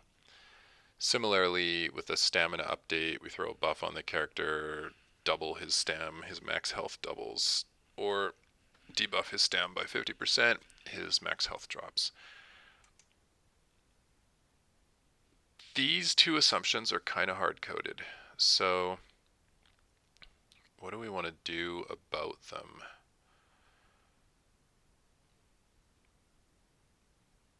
We're not assuming that stamina leads to health because we're not assuming stamina at all.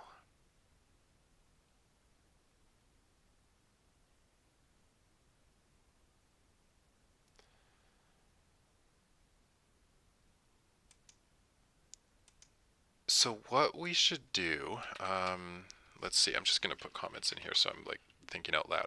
What we need to do basically is we need to check if the stat that was just updated contributes to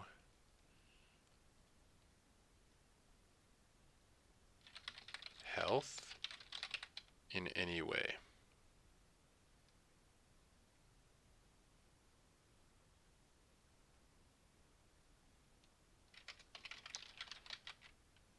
If it does, throw out a health changed notification handler. This is going to be, I think, maybe a bit of a quick hack, but I think that'll work. Similarly for the intellect here,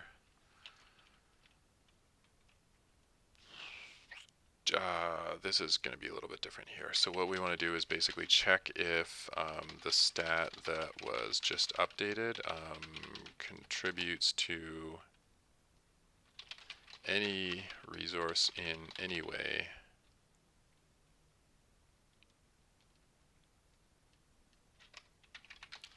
If it does, throw out a resource changed notification handler.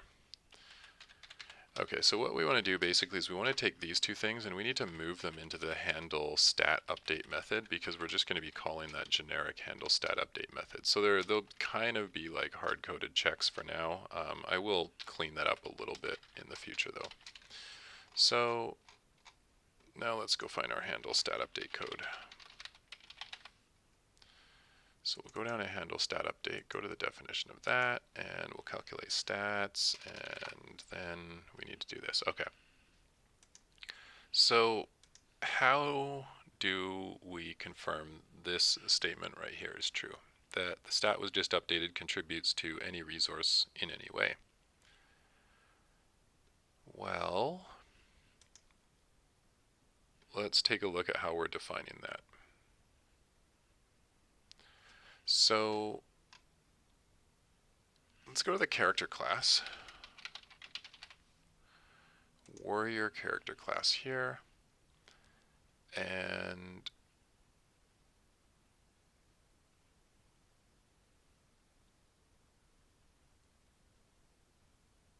we're asking ourselves, does it contribute to things? You know what, just to make this easier to read, I need to delete, now that I'm like my project is full of errors anyway, I need to delete basically this right here, the stamina to power ratio stuff, and then the crit because that's already in there. Okay, so we're gonna go look in the character class for stamina to power ratio.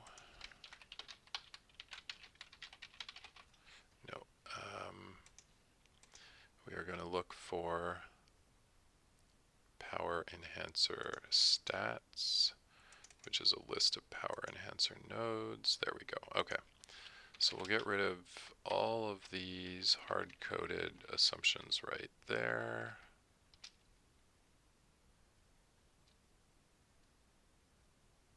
Yeah, good.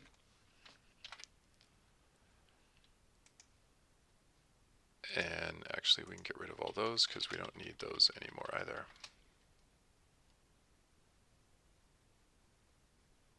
However, we should expose that and that. Okay. Right, we're not going to see that because there's errors and Unity's not going to re-render the inspector. Okay, so what we came back here to do in the first place was to figure out, did this contribute to a resource? So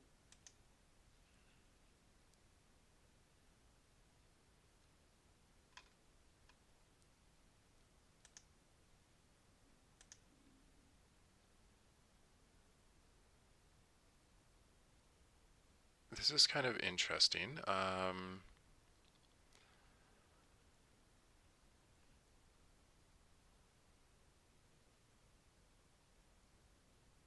So our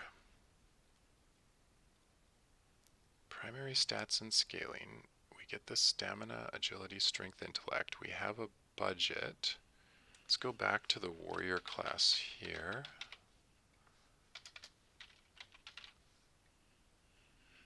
I had exposed, let's see if I can actually find it here.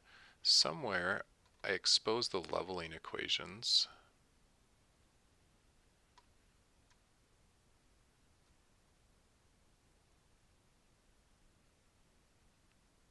And I'm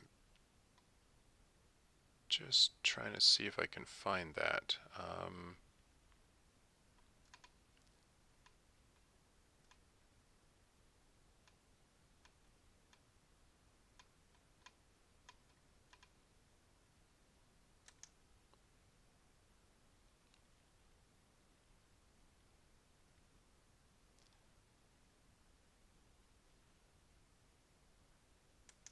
You know what? Okay, in character stats,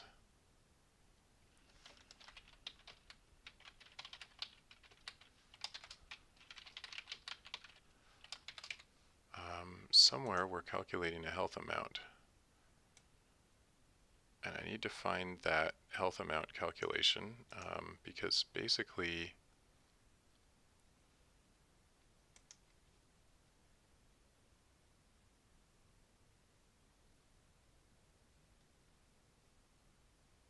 I expose the stamina multiplier.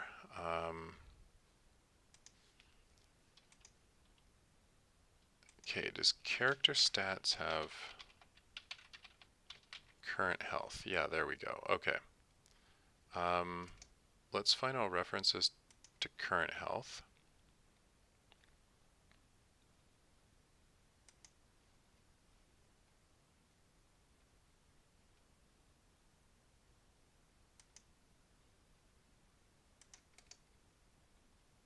My max health.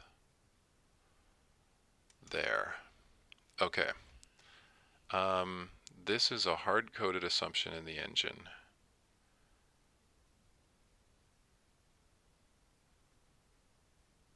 Every single character has a hard-coded assumption that their health is based on their stamina times 10. So we need to do something about that. Basically, first I want to expose this multiplier here because I don't like having multipliers like this hidden inside the engine where someone's scratching their head trying to figure out, like I just was, how do I figure out, like, get from stamina to health. Second, we need to actually come up with a way to say that a resource contributes to your health.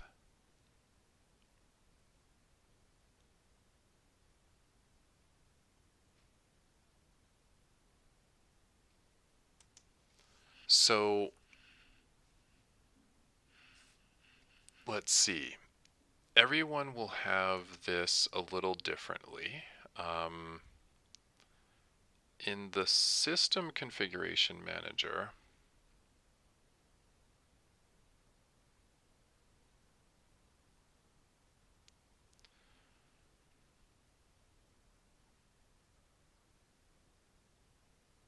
best way to do this is like one of those power resource conversions.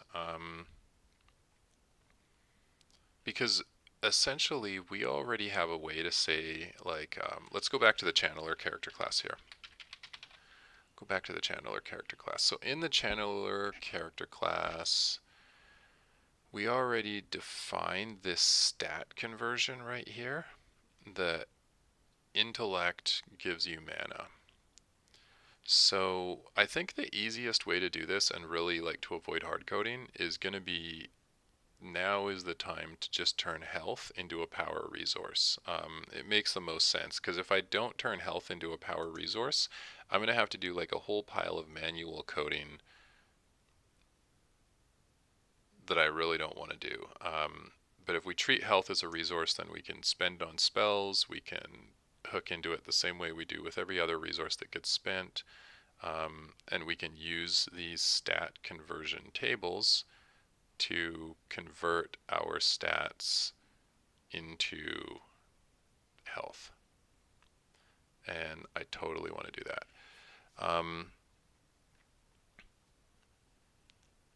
So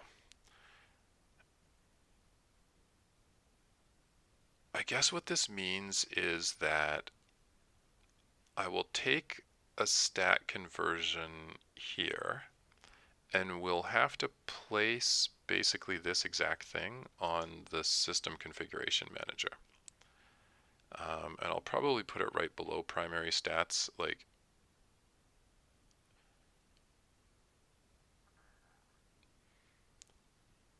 I mean, it actually feels like I should be able to do stat conversion right here. Like under stamina, I'm defining my stamina, I'm defining my budget per level.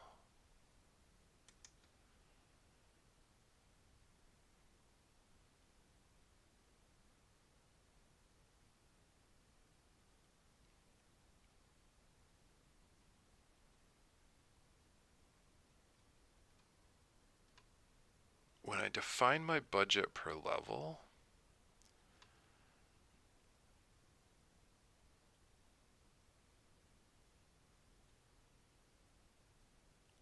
what I could just do, because here, basically, like, we already know we have intellect.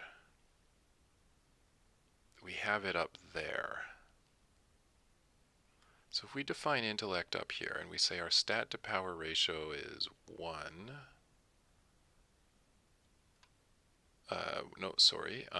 we define intellect up here, we say our stat budget per level is 5, and our resource conversion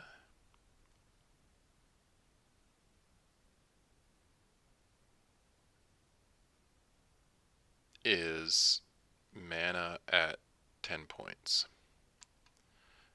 Then we could actually define the resource conversion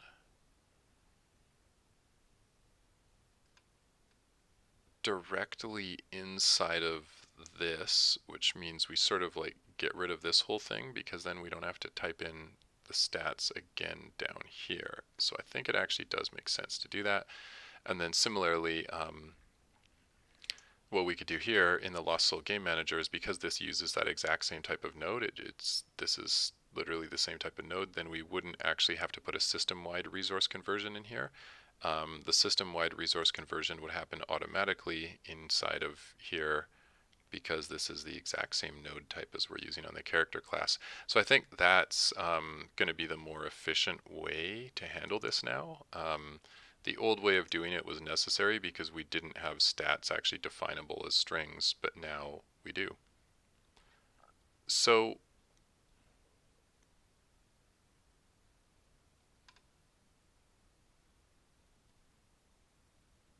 I think that's what I'll do. That's definitely the way that I'll go, so I will move those up there. We can do the conversion in there, and then we'll have health as a generic resource, and basically every character class here will what we'll do is, like, in my game, I'll put a stat conversion node and put health with ratio of 1 or whatever, like 10 points. Yeah, ratio of 10. And that should solve pretty much all the hard coding issues. All right, it's getting a little long for this episode, so I'm going to take a break right now, and I'm going to come back and I will basically make health into a generic resource in the next episode, and then continue this work on this system. So I hope you enjoyed that so far.